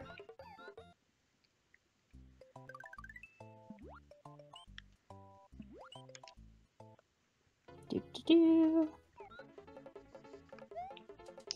I have a healer of some sort. The other good thing about that Yoshi thing is that it gives you a blue Yoshi, which now for some reason I'm forgetting his special ability, even though it's obvious, and I just remembered. You swallow a Koopa. Sorry, no, you eat a Koopa shell, and he can fly. So that's blue Yoshi. I'll shoot again. I'll shoot again. Oh my god. And the picture has been posted. All right, I'll be sure to take a look as soon as I can. Obviously, since I'm playing right now, I can't very well do that, but you know. I got you. What tab did you post it under? Random? Yeah. Ooh, that looks cool.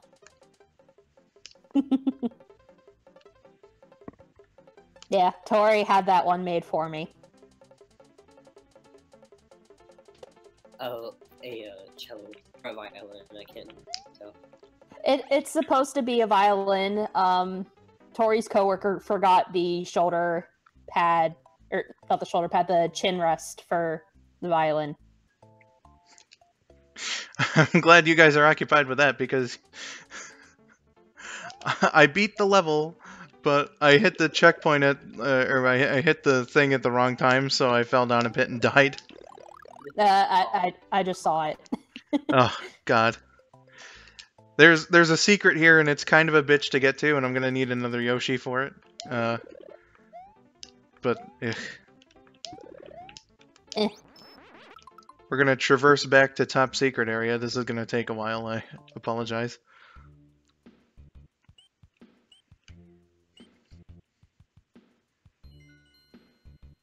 But yeah, Tori had that coaster made, and then he had a Superman one, a Assassin's Creed one, a Pokemon one, and there's another one that I'm missing. Crap, which one was that? Was it Crash Bandicoot? Nope, not Crash. I'd have to find it, and for some reason we're missing like half our coasters, so might be in the office. Or in the game room.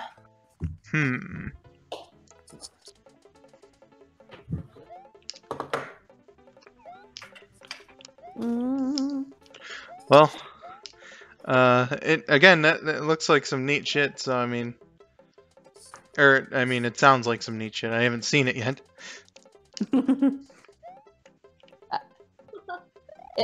It's pretty cool. I think you'll like it once you look at it. Oh, I hope so. Maybe in the game room. Fuck, it's really cold in here. Oh, gee, it's only late April. What did you think it was? Well, there's one of them, but that's the Assassin's Creed one. What did you expect? Springtime weather in the spring? I mean, come on.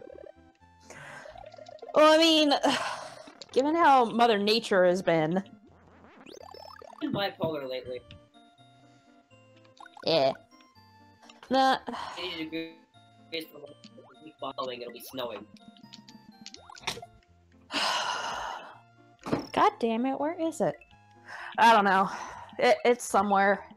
Maybe Tori will remember what it is. I'll ask him if he ever manages to get his ass back home. Yeah, Tori, what the hell? God, I hate these torpedo... And those torpedo Teds. Fucking... Ugh. Twerp hero test, and it'll have to be like twerp, like as in the twerps from Pokemon. Oh, Mario, go. A twerp, twerp, and twerpette trio.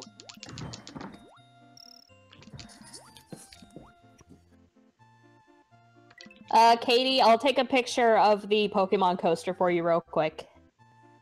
Because that's not the one that we're missing.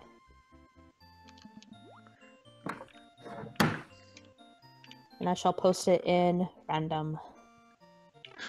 Yeah, I actually thought that this was going to be one of the most frustrating parts of this stream, but I made it out of Soda Lake in one life. Thank God.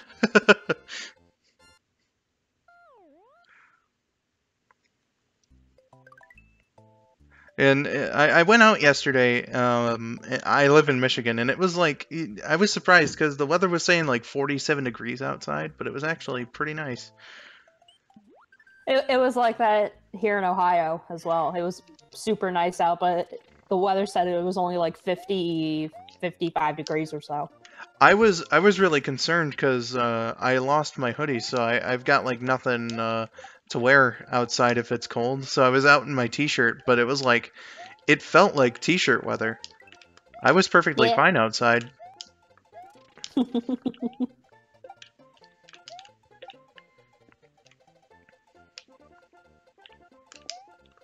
Shoot at me. Thank you very much.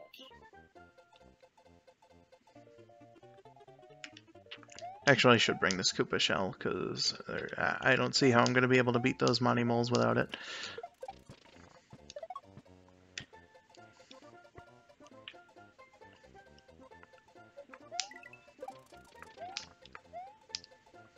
Okay, that means they have a healer. Oh, goodness. Oh, gracious. Oh, Monty Moles. Oh, Marios.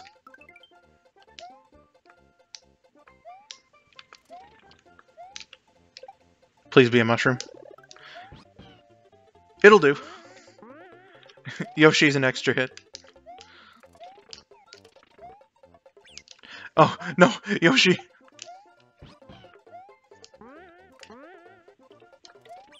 Yoshi!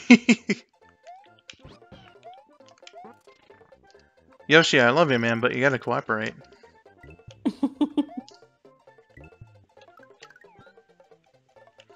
Ah, it's one of these thingies. It's a cloud that spits out the weird-looking coins.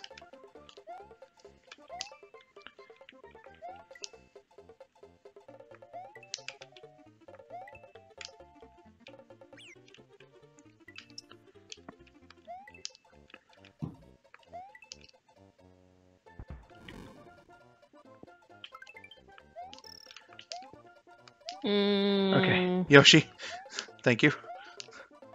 And now we can go back here. Let's see, what do I want? Not an invincibility. Not Cape Feather sounds good. Oh, shit. Okay, Yoshi, I've got to abandon you. Sorry. No! Don't ban Yoshi. Don't ban. Yep. Oh, man, that was scary.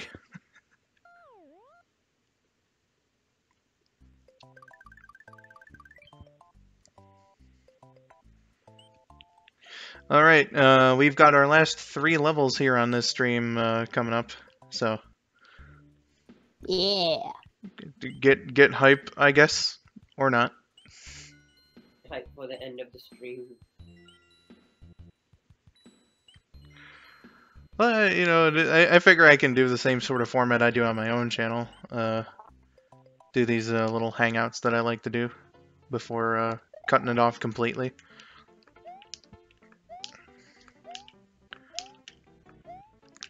No, the hashtag is no tails left behind. Sometimes you just need to abandon your Yoshi, as sad as that is. PK's hashtag of no Yoshi left behind.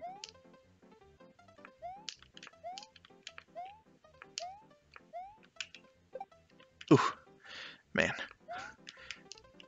This level's an auto-scroller that really gets you. I finally got past all of those get killed by this one, and there's not a checkpoint in between them. Hi, Box. Hey! How you doing?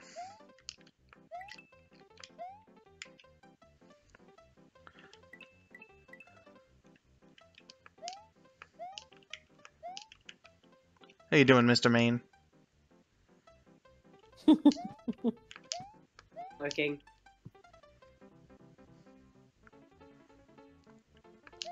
Box. Sylv is here. I'm here, Box. I'm just on the call. Yeah, Oh.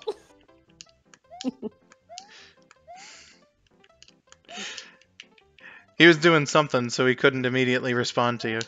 Oh, see, there he is. Sylv being a good guy, responding to his buddy. I presume Box is his buddy.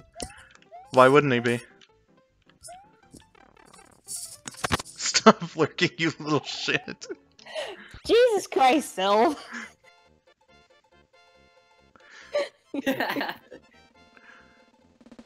I love it. That's my name for you.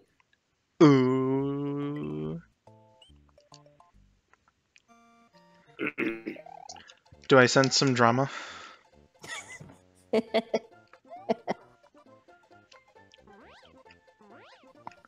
I think I'm just gonna cheese this level. It's one that I don't particularly appreciate. Look at all them clouds. Yeah, one. What are we going to Cloudsdale? We about to visit Rainbow Dash? Right? Maestro, don't claw the couch. Ugh. You know, did I tell you of this ever, Symph? But like, when I was like 6 or so, we got a couch that was like, I swear to God, made out of the stuff that they make scratching posts out of, and my cat annihilated that fucking couch. Oof. Like, why would you make a cat? I mean, I suppose for people who don't own cats, that would be a fairly nice couch. I remember it being comfy, even after being all scratched up by my kitty, but like, fuck's sake. Being a cat owner, why did you think it was smart to buy that couch? I was 6. That wasn't me at all. That was, like, either my mom or my stepdad's decision. Why did your parents think it was smart? Like, what? I don't know, man. I don't know. Mistakes were made.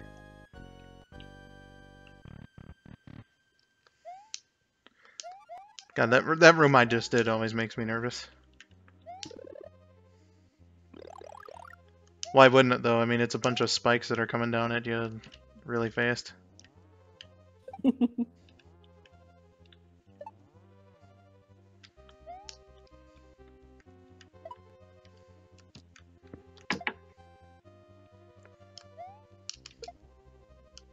Am I not, like, staring at my DMs?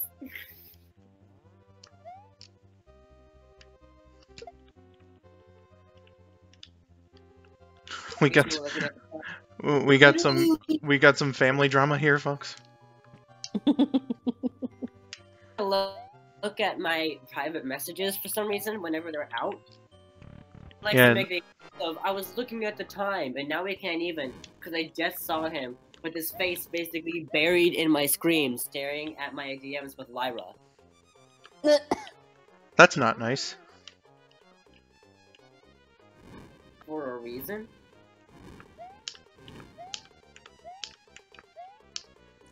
Tori sometimes does that when I'm talking to you guys on Discord, and I'm just like, dude, the fuck?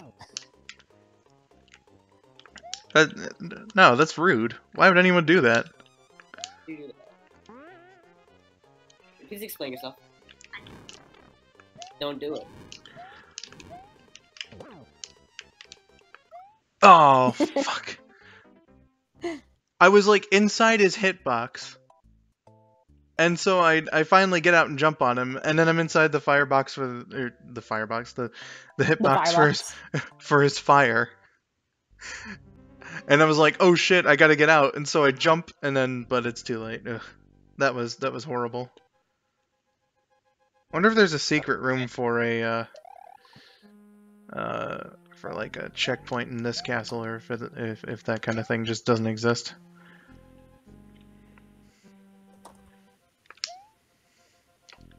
Oh, oh man, that was a close one.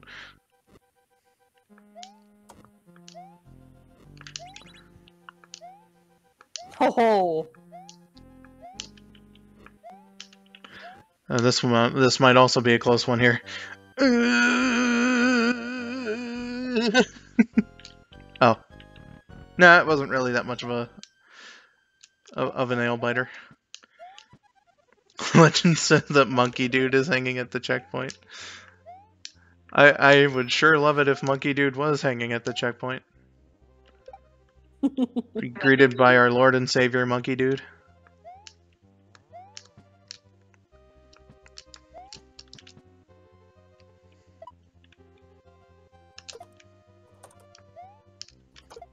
Did it.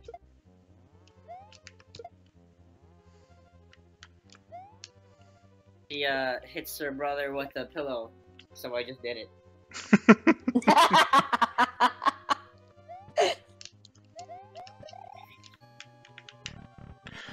Goodness gracious. I saw that post and I was like, oh, okay. So I took the pillow on my right. I'm 180 degrees to hit my brother on my left. Jesus Christ. Make me hit you again. Run.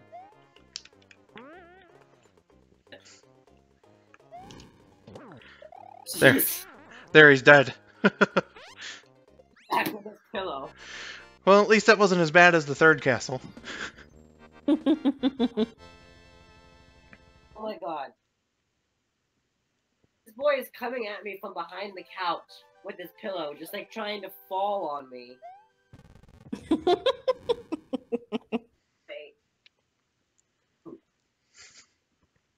Are you gonna be okay, Sylv? I have a pillow to defend myself. I'm currently hitting his head. Wait. Well, hopefully that turns out all right. Mom, leave me alone. Maestro bro. Uh-oh, is Maestro doing a bad? No, he's just staring at the ceiling. Why would you call attention to him for interrupt his viewing of the ceiling show? He's not even responding to me. He's still staring at the ceiling. Well, in any case, that was the first 4 worlds of Super Mario World. Great game, fantastic. I absolutely love it. It's my favorite 2D platformer ever made. And whenever I decide to do a live stream next on SuperChaosComms, I will probably come back to this one. If not, maybe Mario 3, maybe Mario 1. Who knows? But yeah, so that's going to do it for the gameplay portion of this stream. Now we're going to move on to the Hangout sesh. If you guys could give me just a little bit of time to put my controller away and maybe look out for some questions, then please do so. I'll be back in a few secs. Definitely help with that.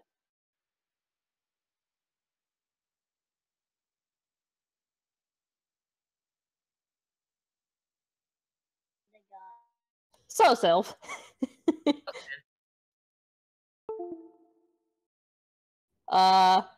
I'm annoyed because fucking Tori, but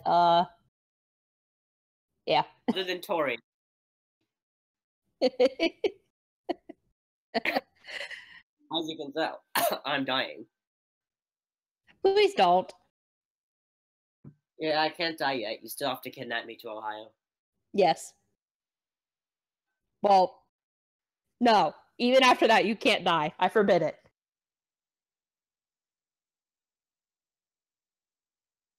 Do that then. They're in the kitchen. Sharpen it then. Go find one.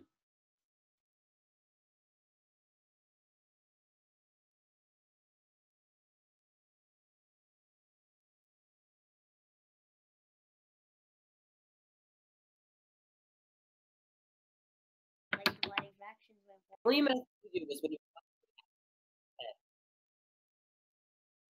If I answer with the meme answer, you tell me it's wrong and tell me the real answer. Or when I tell you the real answer, you tell me it's wrong and tell me it's the meme answer. I'm back. Hi, boss. Math. Skull. Hello. And also hello to Ricardo Moya. You just missed out on the gameplay. Fortunately. But I'm taking questions and other such things right now, so doing a bit of Q&A section, just if you want to get to know any of us better. Sylv's the birthday boy. Well, we're celebrating it. We're celebrating it a bit early, but for the purposes of this stream, he is the birthday boy. Yeah. So if you got any questions to ask him, then we also have Katie asking Sylv a question of how he's been and say if he's looking forward to anything to maybe get on his birthday. Have you answered that like while I was gone, or? I don't think you Yeah, did. I'm looking forward to it. But yeah, definitely. But really, I mean, usually every year my parents will bombard me with questions. What do you want? So we know what to tell people. But this year I got none of that, surprisingly. I guess I just know by now that as a teenager I prefer just the money so I can buy what I want myself. What I'm going to get and what I'm going to do, I mean, I need to save up money to go to a convention in the summer anyway. So, birthday would be nice so I can actually pay for that instead of being in debt to my parents for the next few months. Was last year. See, I'm about to turn 24, and I still ask for specific things. So I might still be doing that, but I didn't really have anything. You know what I hate about birthdays and Christmas though, and like holidays or whatever, where you get presents. What's that? Is that people will constantly ask you around that time, "Oh, what do you want?" and you can never think of anything. The year when it's not around those times, you're like, "Oh, I want this thing. Oh, I want that thing," but you never think to actually write it down so that you can ask for it for your birthday or for holidays that you would be given presents on. So you can never remember when asked what you want if you want something. If I can, it's usually like one or two things, and then when I think of something good, it's already way too close to the day of for me to be able to ask for it. Brain function better. Gotcha.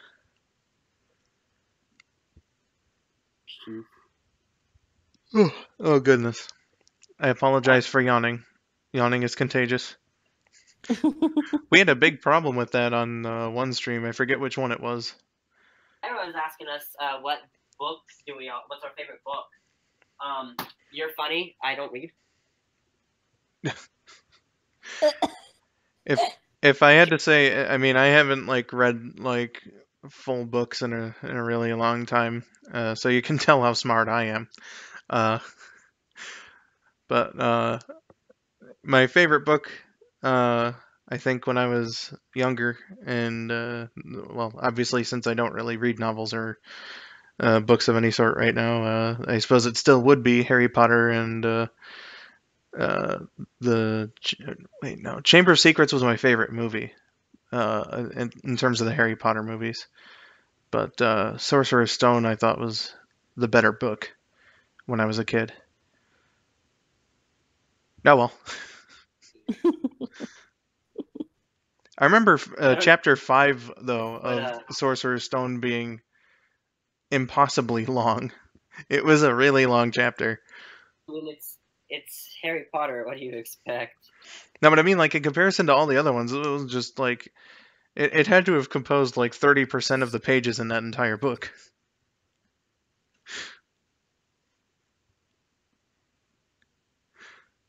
It was very, very long. I could usually read a chapter a day in school, but that one took me like 3 days. I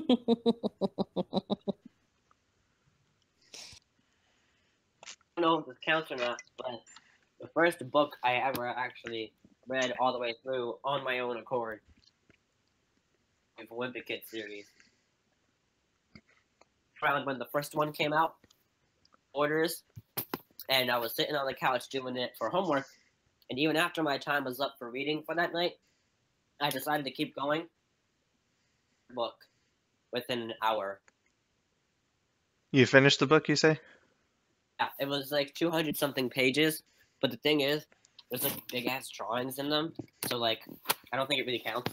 So like for a real book, I think it might be like 50 pages long, which would be reasonable. Shit within an hour, especially being in elementary school at the time. But if you quite enjoy the Diary of a Wimpy Kid series, all of them that are out so far at least. They come out with another one, I may or may not get it. Depends on how invested I am in the series at that point. Gotcha. Symph, do you have a particular favorite book?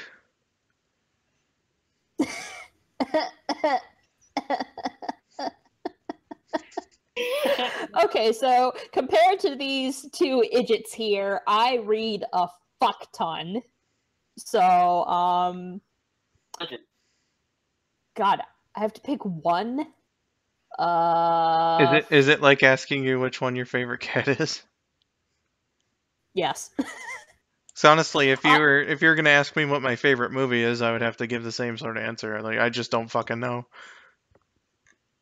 Because I've always loved reading ever since I was a little Symph. So,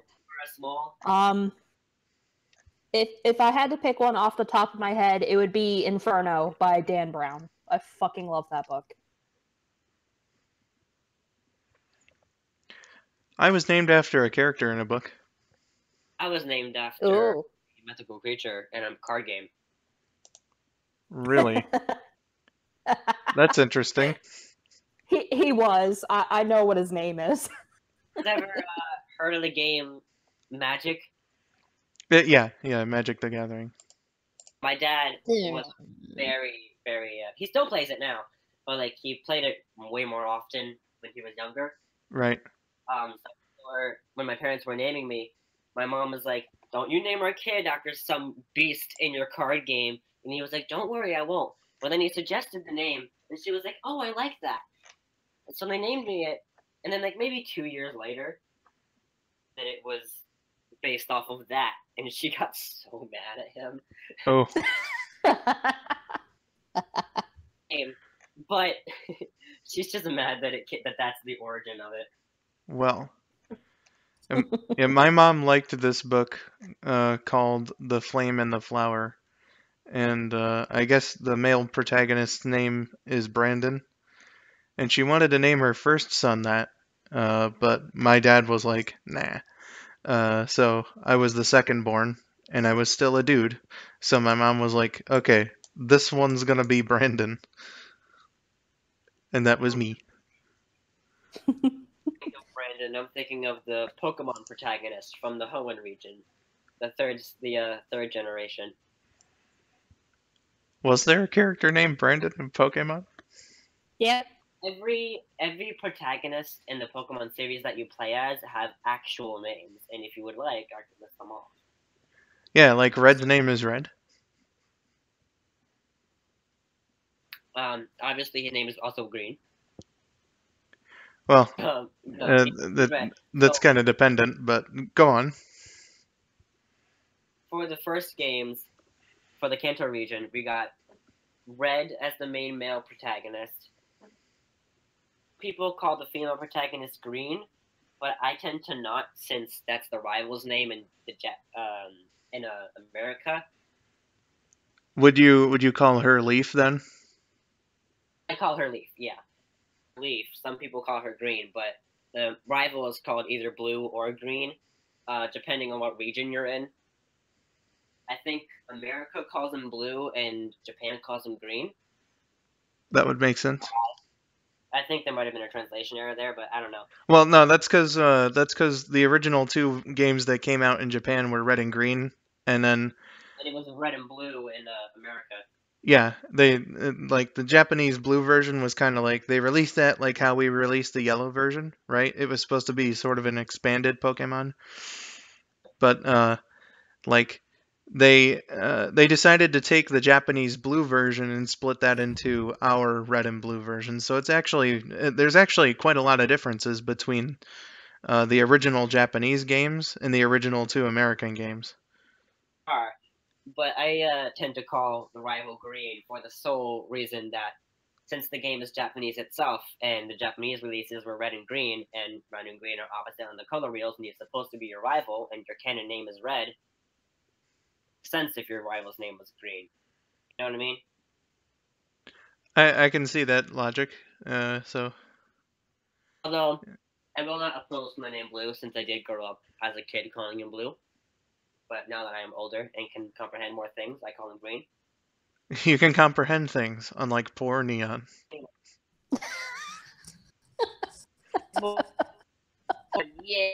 Yeah. Anyway. Then two, you're the main male's name, depending on the games. If you're going by it's just the one girl named Chris. If you're going by the original, Sylv, you're cutting out. gold and silver, and the female is Crystal. Yeah. Silver remakes. The male is Ethan. The male is Lyra, actually, and that's where Lyra's name came from. She told me. We got Hoenn, the main. Depending on if you're going by the games or the manga, they're different. If you're going by the manga, they're just named after the games. But I'm giving you the names from the games. His name is Brandon. The female is May. For the Sinnoh region, the male is Lucas. The female is Dawn. Rival is Barry. You don't really have a rival in the Hoenn region, although Wally's there. He's adorable.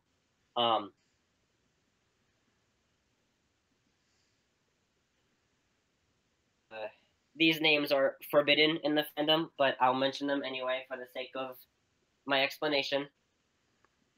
His name is Hilbert, and I think the female is Helga or something weird like that. Hilda. Yeah. And no, but we just call them Black and White because those names are forbidden. And then obviously you have Charon and Bianca. For Black and White 2, the male is Nate, the female is Rosa, rival is Hugh. For the male is Callum, and the female is Serena. Other friends, Trevor, Shauna, and the other boy's name. If any of you have seen the anime? The kid who likes dancing. Shit, what is his name? Katie's saying Tierno? Yes. I already mentioned Trevor. Anyway, yeah. Trevor and Tierno, yeah. There they are. I don't think they've come up with any other names for the Sun and Moon characters other than Sun and Moon, and for Ultra Sun and Moon, Ultra Sun and Moon. But the male is supposed to be Sun or Ultra Sun, and the Moon or Ultra Moon. And as of right now, I don't think they have any other names than just being named after the games. Well, Box here is saying Elio and Celine. Does that come from anything? Right. Old Lyra, not you, Lyra. Chris. So Brandon, May, Lucas, Dawn, Hilbert, Hilda, Nate, Rosa, Callum, Serena, Ilio, and Celine. I wouldn't know about any of this, or well, most of this anyway, so. No idea where Elio and Celine come from. Orange Islands, maybe. I haven't heard the names. Box, where do they come from? I'm gonna presume that he means that it's the Sun and Moon protagonists, because he put them all in order. No, he said. Oh, he said some people say it's Elio and Celine, so maybe he means the Kalos characters. Box, what region are you talking about? Box, give us the answers. Enlighten us. I think he's talking about Sun and Moon. Yeah, that's my guess. An E3 demo for Pokemon Sun and Moon 2016 had the names Elio and Celine in the Battle Royal. Oh, okay.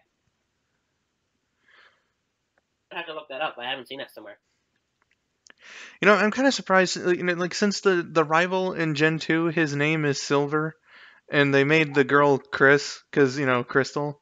That Ethan's name isn't just Gold throughout the board. You're going by the manga, but in the remakes of Heart Gold Soul Silver, since you actually had a choice between male and female protagonists, they came up with separate names from them. So Ethan and Lyra were born. Gotcha. I have no idea why they didn't give the rival a separate name then too. Probably because he's just the same guy. Although Ethan's the same guy as Gold. If they needed to rename Silver to anything, I think Douche would have been acceptable. I hate him. He really is a douche. I hate him so much. What you gave us the other day was like with waffle in it. I'm sorry, what? Remember in mod discussion, I can probably scroll up to see what it was, but in mod discussion, she was talking about something, and she mentioned two insults: douche canoe and something with like Twat waffle. twat waffle. Twat waffle. I don't remember that particular conversation, but I can say that twat waffle is a neat insult.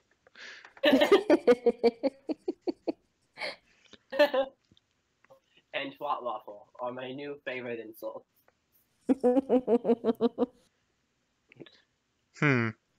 Well, I suppose Silver. His jacket is black, isn't it?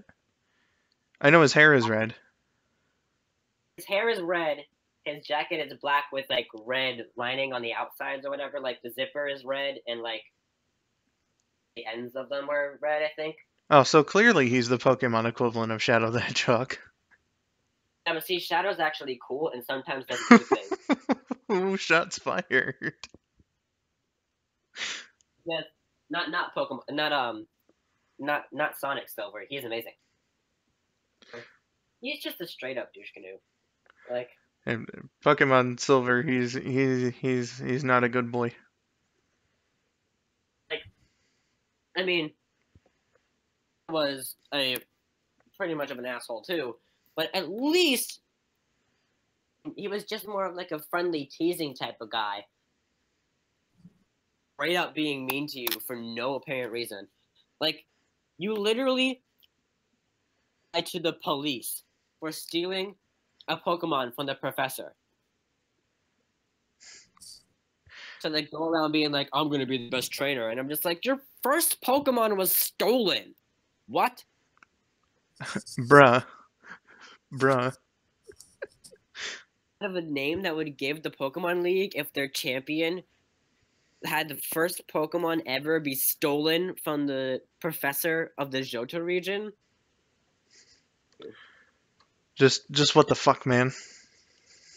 He cared for his Pokemon. Like, Silver, on the other hand, is just like, I only care about the strongest. Who did you say cared about their Pokemon? Gary or green or blue, whatever you want to call them. Well, no, because Brew had Brew, Jesus, Blue had his Rattata or Raticate, right? And they very heavily implied that he drove it to death because he wanted all of his Pokemon to be like impossibly strong, and he didn't love them enough. I think there's two sides of that argument. I think most people go with he was driving it hard against the battle against you and the SSN, or it was just that we were too hard on the Eradicate on the Battle of SSN. The second part is still consistent, but I think most people go with he was driving it too hard, and then he realized, oh shit, I should care for my Pokemon.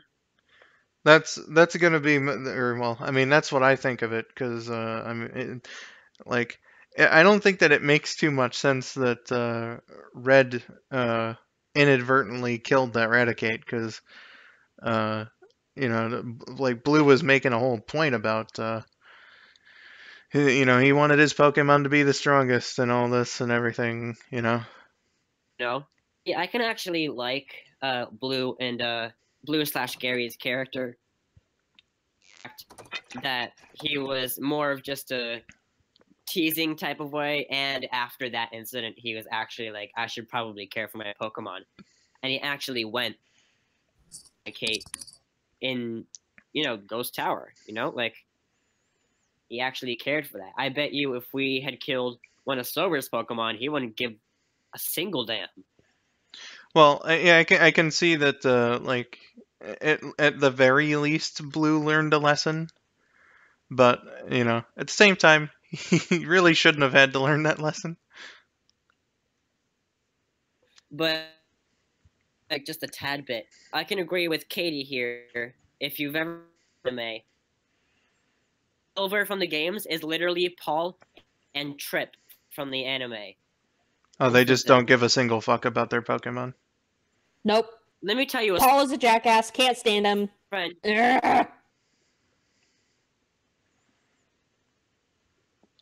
Self. Yeah. Oh god, you cut out like quite a bit. Were you like talking that whole time? Your sound was just completely cut out.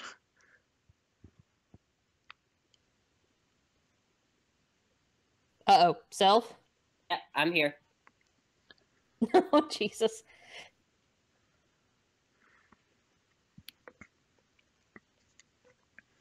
And I didn't really get too far into Pokemon, so I don't know if there's any characters I can legit say that I hate. Well, actually, scratch that. Silver's a douche. Can you hear me now? Yeah. Okay. So, purple hair Paul here, he decided that it was a good idea to, at the levels of maybe having 3 gym badges. I forget exactly when it was in the anime. But he decided it was a good idea. Chimchar up against fucking Cynthia, the champion of the Sinnoh region. Oh god, I know what you're talking about. And remember this scene? And His entire team and just put it. Cynthia only had to use her Garchomp, but Paul pushed his team so hard against Cynthia in that battle, including Chimchar. Worst thing I've ever seen. The battle was done. According to Cynthia, he was walking in the opposite direction of the Pokemon Center. And all throughout that episode, Ash was like, what are you doing? Go see your Pokemon in the center, make sure they're okay. But he was constantly just walking away like, I don't need friendship to raise my Pokemon. I only need the strongest. Like, he literally released Chimchar after that, and Ash had to take him in. Well. Paul what kind of a jackass. What kind of Pokemon does this Cynthia have? Okay, so she was definitely hands down a champion. But she only had to use her ace Garchomp against him. And what type is a Garchomp? Dragon Lucario, type. Gastrodon, Milotic,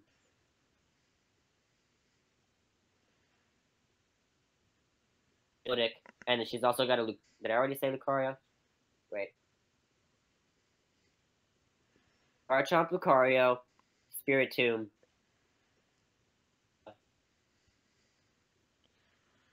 Interchanged, depending on the versions, are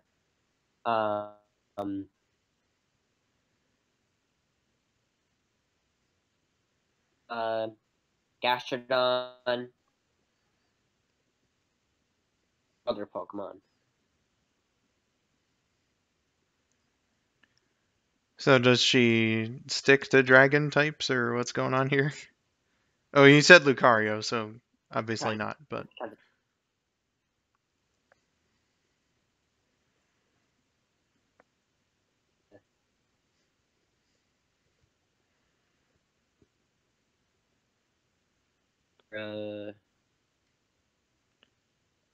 Oh, that's what the other one. So in Diamond and Pearl, she has a Spiritomb, a Roserade, a Gastrodon, a Lucario, a Milotic, and a Garchomp.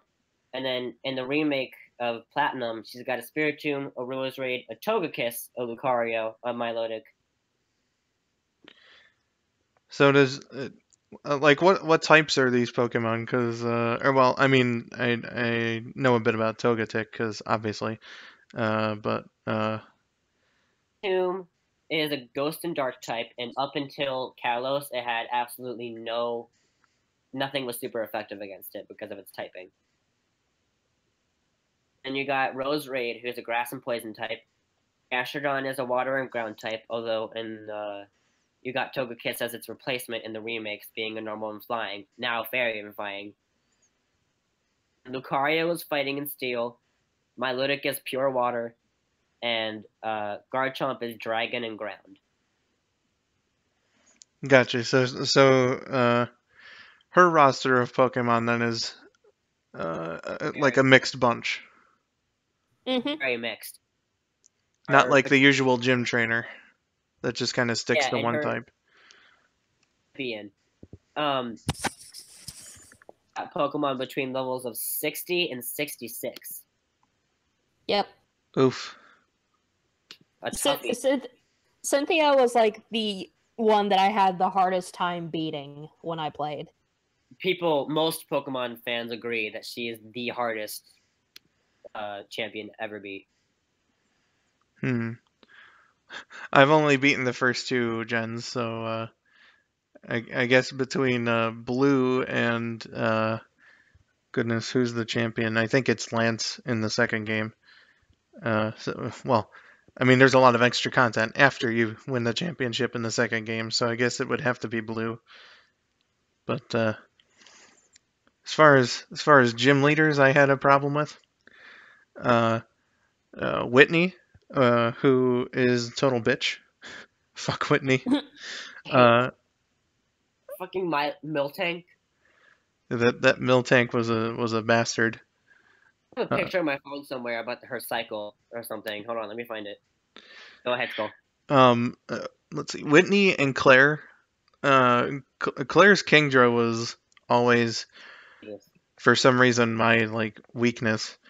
I don't even know how that could possibly be, because I had a very mixed roster of Pokemon. I didn't just stick to one type. So I mean, what the fuck? And the same thing about Whitney and Claire was that they wouldn't immediately give you their gym badge because they're both sore losers. They're both complete and total sore losers. And so that was bad. And of course, since Red has extremely high level Pokemon, including the highest level NPC controlled Pokemon in the entire series, Red was not a very fun challenge. Red was so hard. Oh my god.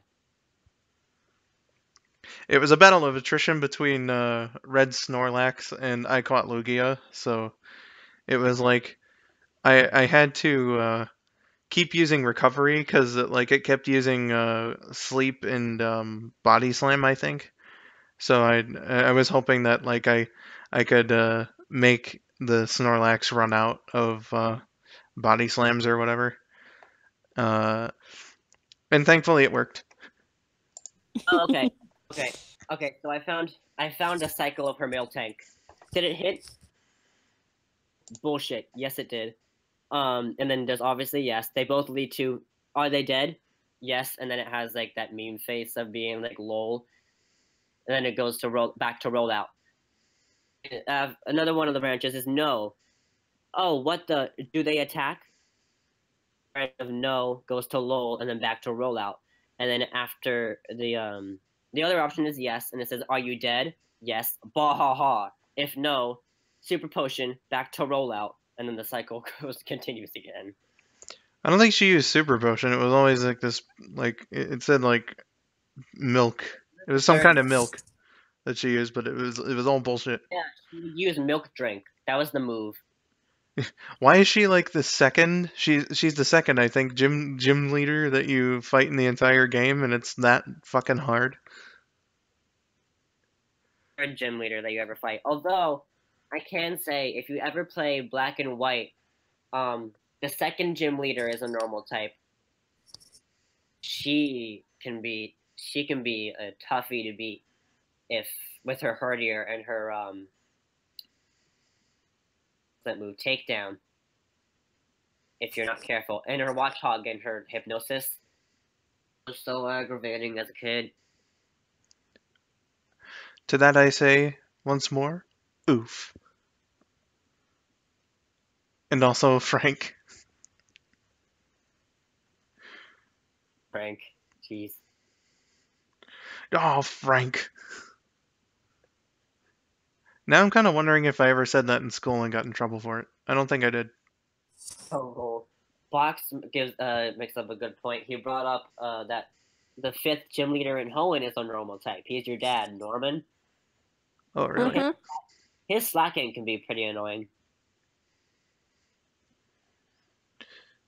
Oh, yeah. I did play like a very small amount of Gen 3. I remember the dad being a gym leader. Yeah, okay. Gotcha.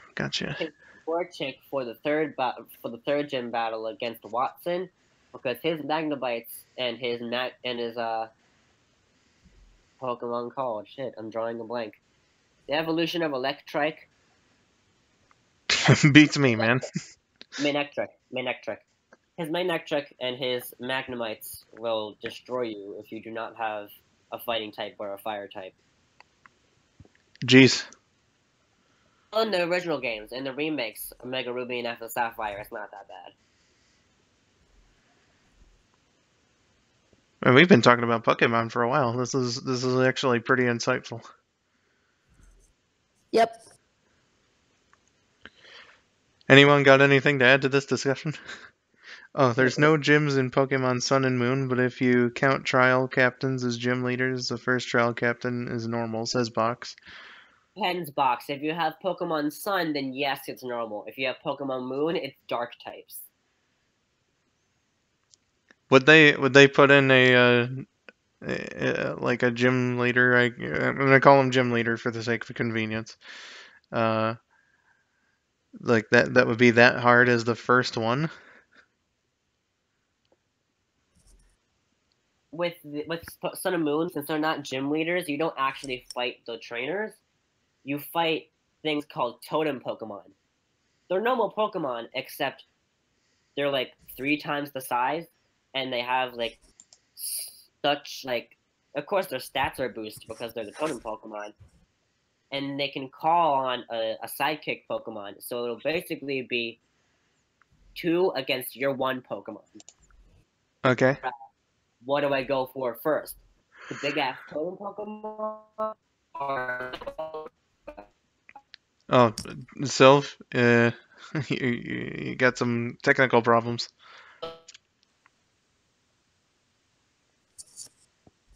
Uh-oh. Sylph? Uh-oh. I think his internet might be acting up. Oh no. Oh, that's bad. No, Sylv. Oh boy. Oh, okay, he got disconnected. That's what it was. Oh no.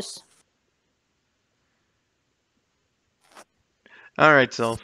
All right, let's see if it'll get back in there. Am I good now? It There hopefully. you are. I mean, we can hear you right now. It's just, is there like a storm outside or something? Nope. Everything's clear in the skies. I'm in one of the best places for internet in my house right now. Sometimes it just likes to act wonky though. Yeah. Are Huh, are you that's on a fair. laptop or a phone right now? Because sometimes Wi-Fi likes to be fucky. Like that because I'm in an apartment. So like we have different Wi-Fi's for each floor. So like maybe like things are interfering with each other at some point. They Maybe. might like cut out. Sometimes we'll randomly be like, please enter the password for your internet. And I'm just like, the hell? I'm already connected to my internet. It's my internet. Well.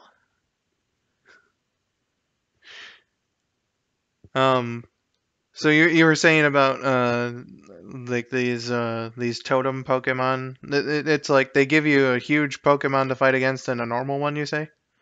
Give you a huge Pokemon to fight against, and like 9 chances out of 10, that huge ass Pokemon is gonna call on a regular one to help it. Mm-hmm. For the first battle, you've got like a level 12 giant ass Eradicate for Moon version, and I think for Sun it's like Young Goose or something. Yeah. I can show you. One's level 12, and it'll call on maybe like a level 10 or 11 helper Pokemon.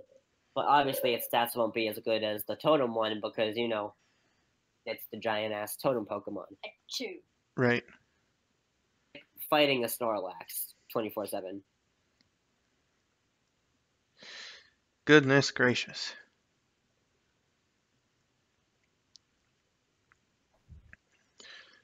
Well, if I ever decide to check out one of the later Pokemon games, I guess I'll have to see what that's all about.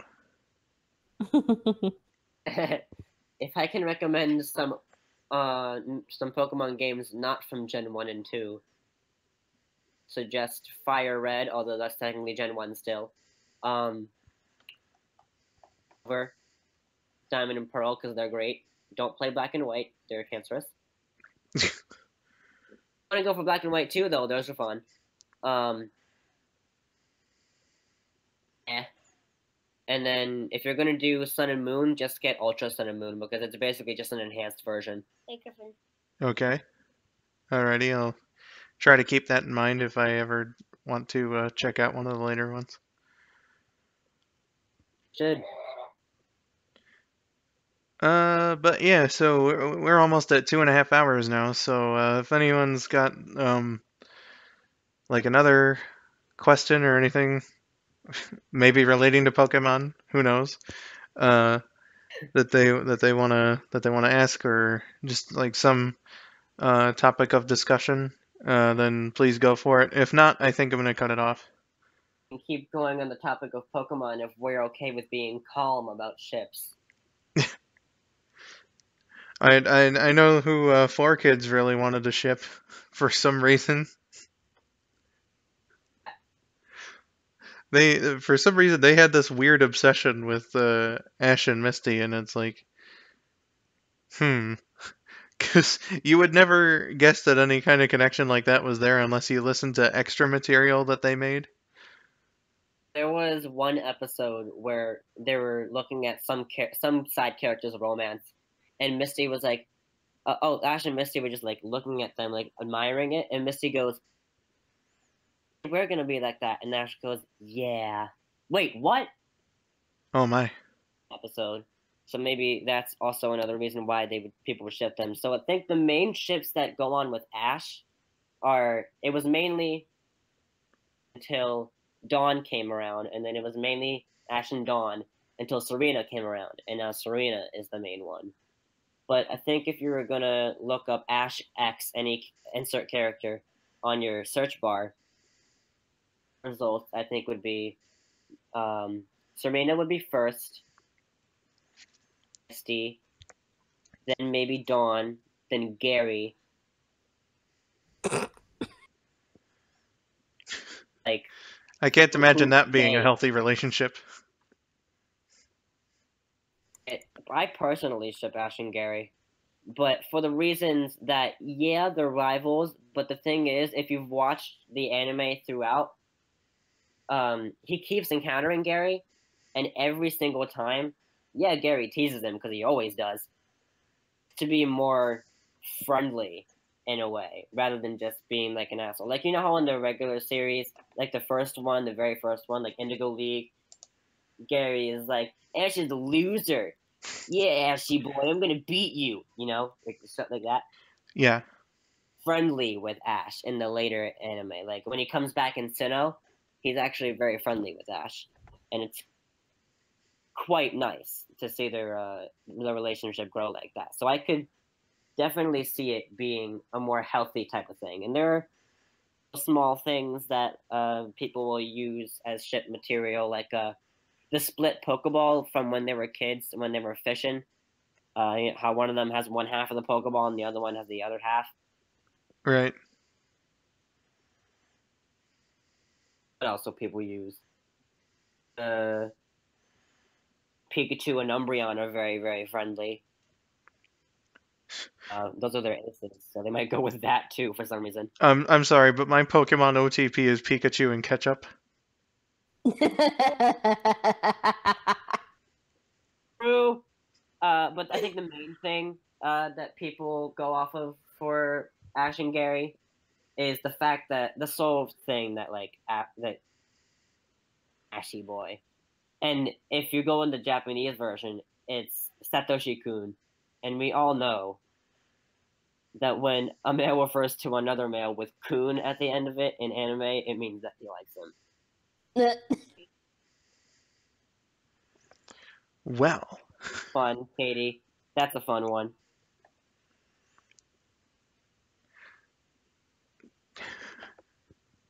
Pikachu X Ketchup, man. It was a harrowing, very well done, sad tale about the forbidden love between a Pokemon and his favorite condiment.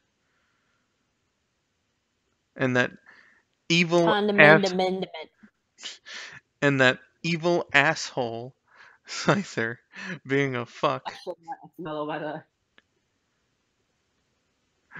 And he killed Ketchup.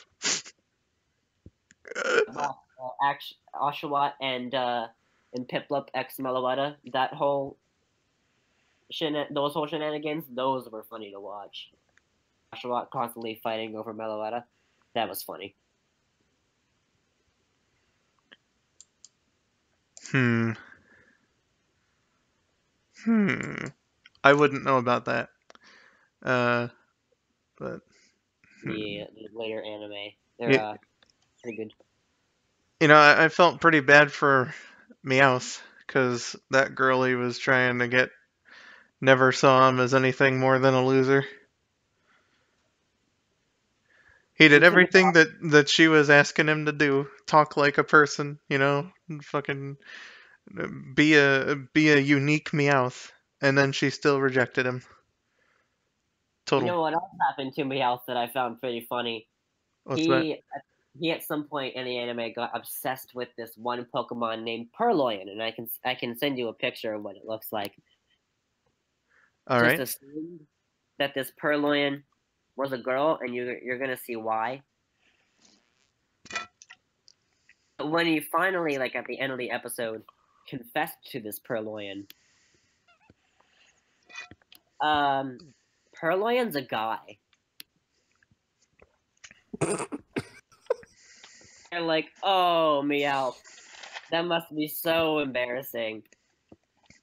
Laying there on one knee with a bundle of roses handed out to this male Purloin, and I'm just like, oh, Meowth. I have a hard time coming back from that. Oh, goodness, that is a very feminine-looking Pokemon.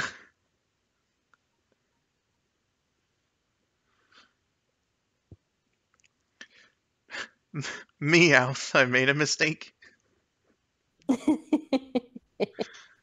have kept my mouth shut. Oh. Oh, goodness, I think it was Jesse that used that pun once. I remember watching an episode with that. She always does that to him. She's like, keep your mouth shut. Yeah. Team Rocket in general are fun. Team Rocket's the best.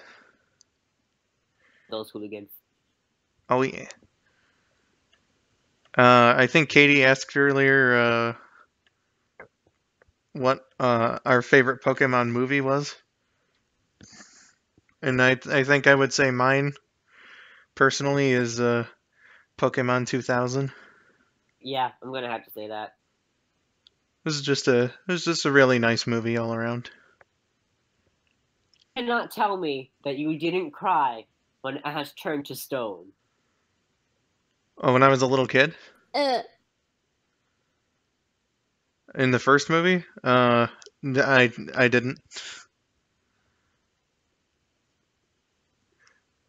I don't know, man. It's not that wasn't a sad moment. It's just I typically haven't gotten emotional at movies and well, I mean, like I've certainly gotten the feels before, but never from Pokemon. Free. I remember my mom was telling me that when we first watched Pokemon the first movie, that she was apparently crying at like all the Pokemon fighting their own clones, and I don't remember that at all. I assume that she always hated Pokemon, so I was kind of like amazed by that. They were fighting versions of themselves. I think they were opposite genders, and Pikachu refused to fight the female Pikachu because he liked her too much. Well, you see, Pikachu's a stand-up guy.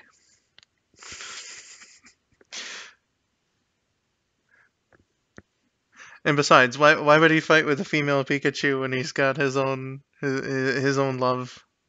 Of course, that being ketchup. Bye, Butterfree, though. What about Butterfree? Bye, Butterfree. Butterfree X Butterfree. No, but the part where they actually like say goodbye. Oh, That was I see. I find it weird though, because they didn't really treat like the Caterpie, the Metapod, and then eventually the Butterfree as like terribly important. Like until that episode, and it's kind of weird to think about that. oh. When he first caught Caterpie, it was his first catch, and he kept Caterpie out and cared for it like it was Pikachu for like after that. So it was kind of important, especially when when it evolved into Metapod and like they had that Metapod battle with the random. And Misty was like, "Y'all better not have another hardening battle later when you meet again." That battle went all day because they were just like, harden more, maximum hardness. Like, not gonna get anywhere. That was an actual line in the show. Ash yelled to his Metapod, maximum hardness. I don't remember that. It's on Netflix, the Indigo League. Go back to the first episodes. You'll see that they have that battle, and Ash yells to his Metapod, maximum hardness. I'm reminded of the video that Smosh did years ago, where that one trainer he just keeps using Harden with the Metapod, and it was a montage of him saying Harden, and like one of them was like hit him with another Harden, and it was amazing. Like you I used a think max potion on the fucking Metapod. earlier asked what our if we were a trainer, what starter Pokemon would we pick and why? I guess you just asked it again. Personally, but can we choose one out of all of them up to Alola, or are we choosing one from every region? Well, since I only really have experience with Gen 1 and 2, my starter in Gen 1 is usually Charmander. My starter in Gen 2 is usually Totodile. Totodile. Uh, Right, can you choose one from every region? So if we're doing one from every region, from Kanto, I'm gonna say Squirtle. Cyndaquil. From Hoenn, Trico. From Sinnoh, my boy Turtwig, he's my favorite. Unova, change it up a little. Let's go Oshawott. Maybe Froakie. Alola Litten. One overall. Well, my top three are Turtwig, Squirtle, and Litten. There's one overall. I definitely choose Turtwig because he was my boy. He was my first Jasmine, stop being a nuisance. grass types actually. Like when I don't normally have trouble deciding what starter Pokemon I want to choose when a new game comes out. But when I do, like if I really can't figure it out, I usually just go with type loyalty and just go with the grass type because why not? Type on my team anyway because of type loyalty. could I make some adjustments to my list? I don't want to change my Gen 1 or 2 picks, but I'd also like to go with Chimchar and Fire Chicken. George, Fire chicken. the fire chicken. Oh Jesus. And then I think Jasmine would be one of some starters. Jasmine. Oh, shut it. Oh, Jasmine. Jasmine, use confusing dance. That's actually a move. It's called Teeter Dance, and it causes a confusion. It's such a confusing dance. Hey, look at this awesome picture I found of Fire Chicken. Oh God, that's grotesque. Right. Ugh, I don't want to look at that. That's disgusting. I think that was an actual episode in the anime. Good Lord.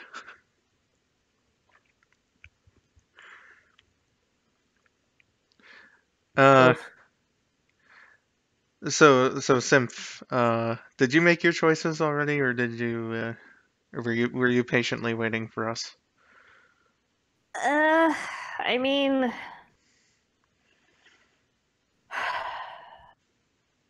God, I'm trying to think back. I'm sorry, because I started with Gen 4 and worked my way from there. So the first two gens I can't say, and then Gen 3 I played Alpha Sapphire. So, but God, no, I'm still thinking here. Jasmine, stop being a nuisance. Oh, she said it. She said Jasmine. Actually, just DM'd me something. It was another one of those screenshots of the Persona 5 fanfic she's been sending us, and it was. Oh God. Fujiba, be patient. Don't fucking tell me what to do. Can you two please stop fighting for at least 2 seconds? Yes. No. Oh goodness.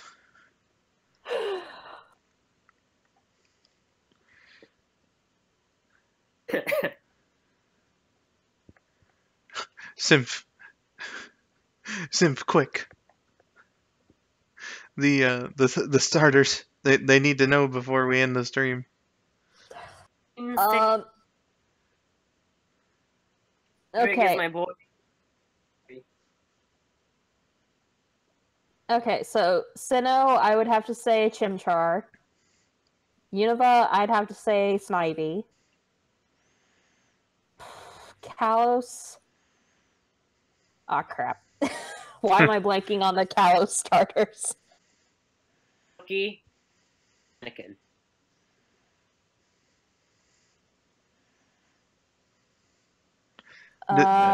Did you get that, Sim?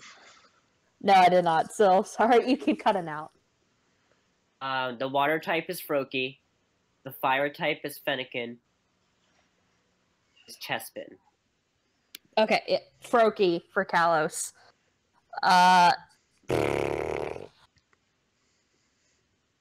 Alpha Sapphire would have to be Torchic, and then Alola,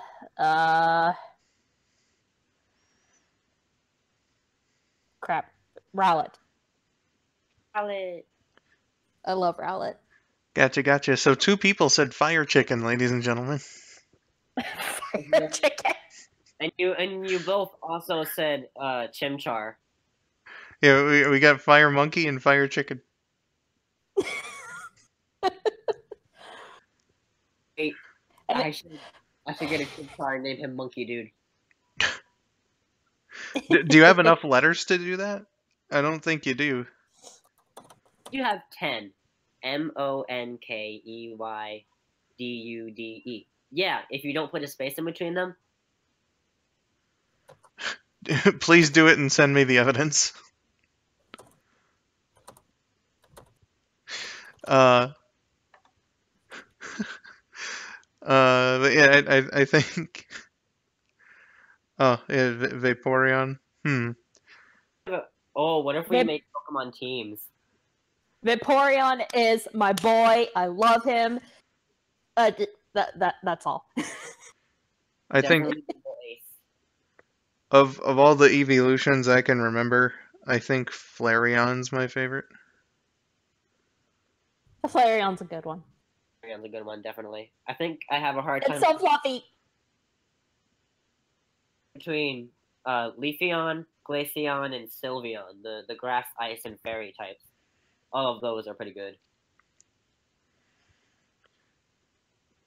Why am I forgetting the electric one's name? Jolteon. Yeah. Gotcha. Yeah. For y'all, if we were to, what types would we use, and who would be our ace Pokemon? Are you asking what our team would be composed of? If you want to do an entire team, go ahead. But all I asked for was the type that you would use as a gym leader, or and your ace. So like your strongest Pokemon out of the team. Well, let's see. Psychic's a pretty good bet. And so is Alakazam, so there you go.